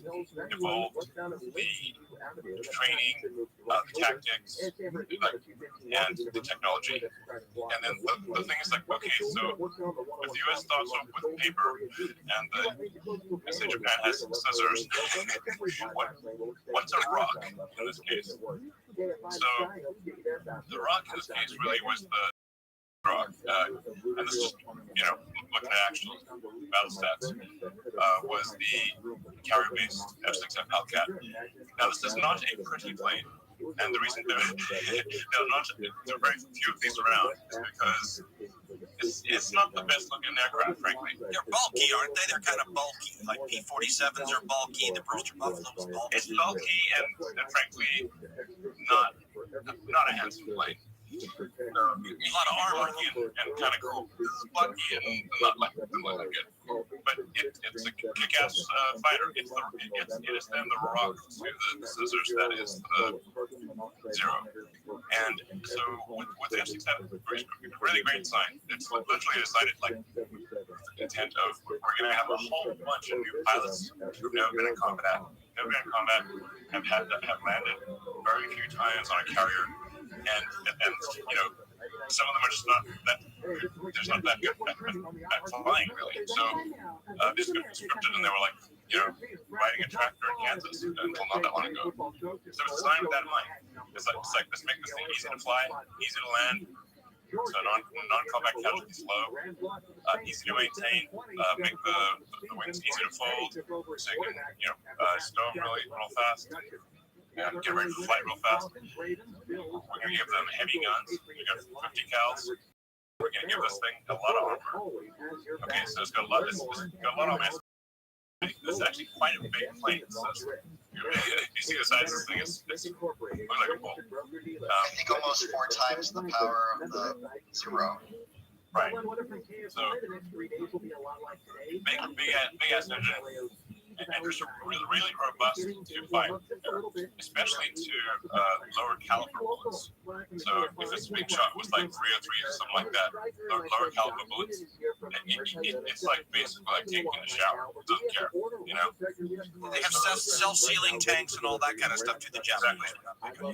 Totally. So you get fuel tanks themselves. It was very heavily armored. So it had like heavy duty armor in the right places. And so what would happen is Zero would get on the tail of a Hellcat and would just be peppering the thing, like guns blazing, pressing the fire buttons, going, and that's just the thing, it's just not coming down. Okay, so it didn't matter if the Hellcat was not that maneuverable. So, you know what, though? You're making me think of a whole different class of planes, though. And I hope you don't mind me shifting here, because now you got me thinking about, one of the planes I was always kind of interested in was something like, Henschel was making a ground attack aircraft in 126 and 129, and they were a combination of super heavily armored planes, really not very maneuverable, not very fast, because they were flying tanks, and then a gun that was more suited to a tank too, and trying to figure out, how you handle a massive recoil of a heavy gun in an aircraft and whatnot.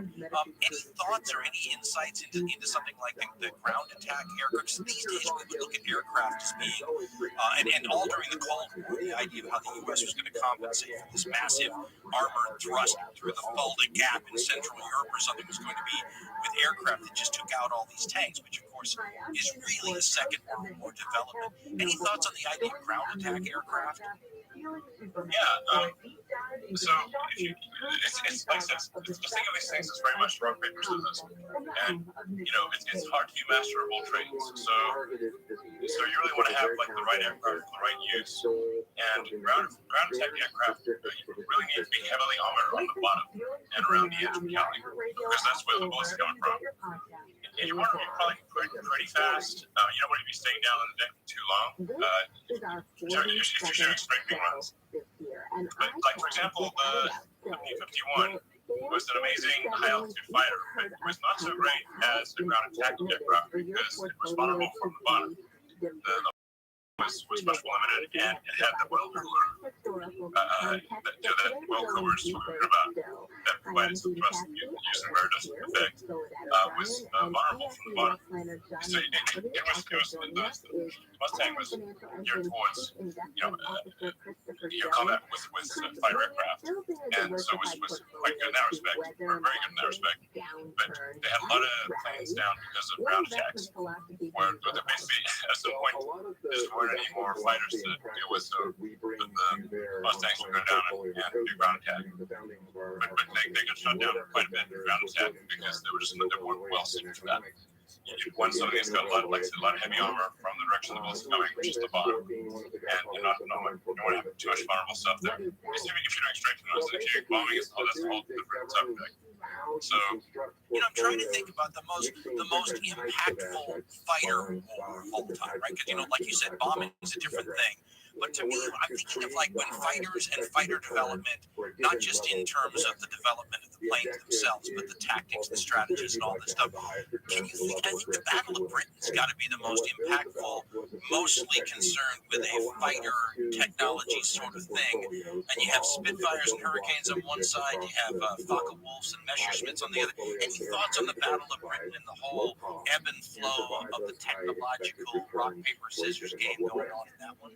Sure. So, yeah, the Britain mostly had like Spitfires and Hurricanes, and the Spitfires and Hurricanes also went through very rapid evolution. So you say Spitfires, which one? Literally A and R. Right, which very A, B, C, D, they all sound like that, right? They were rapid motions of the Spitfire Hurricane so very fast that you have like say which month or maybe even which week and which month was that fighter pulled. So that we're actually doing a incredible job of rapidly evolving Spitfire and Hurricane, and actually Joni did a great job too. The Focke-Wulf and Messerschmitt were amazing, but they're really operating at a significant disadvantage from a range standpoint. So if you're making sort of like a place where just cranking full throttle, climbing and diving, a lot of fuel would do that. So climbing parts of it.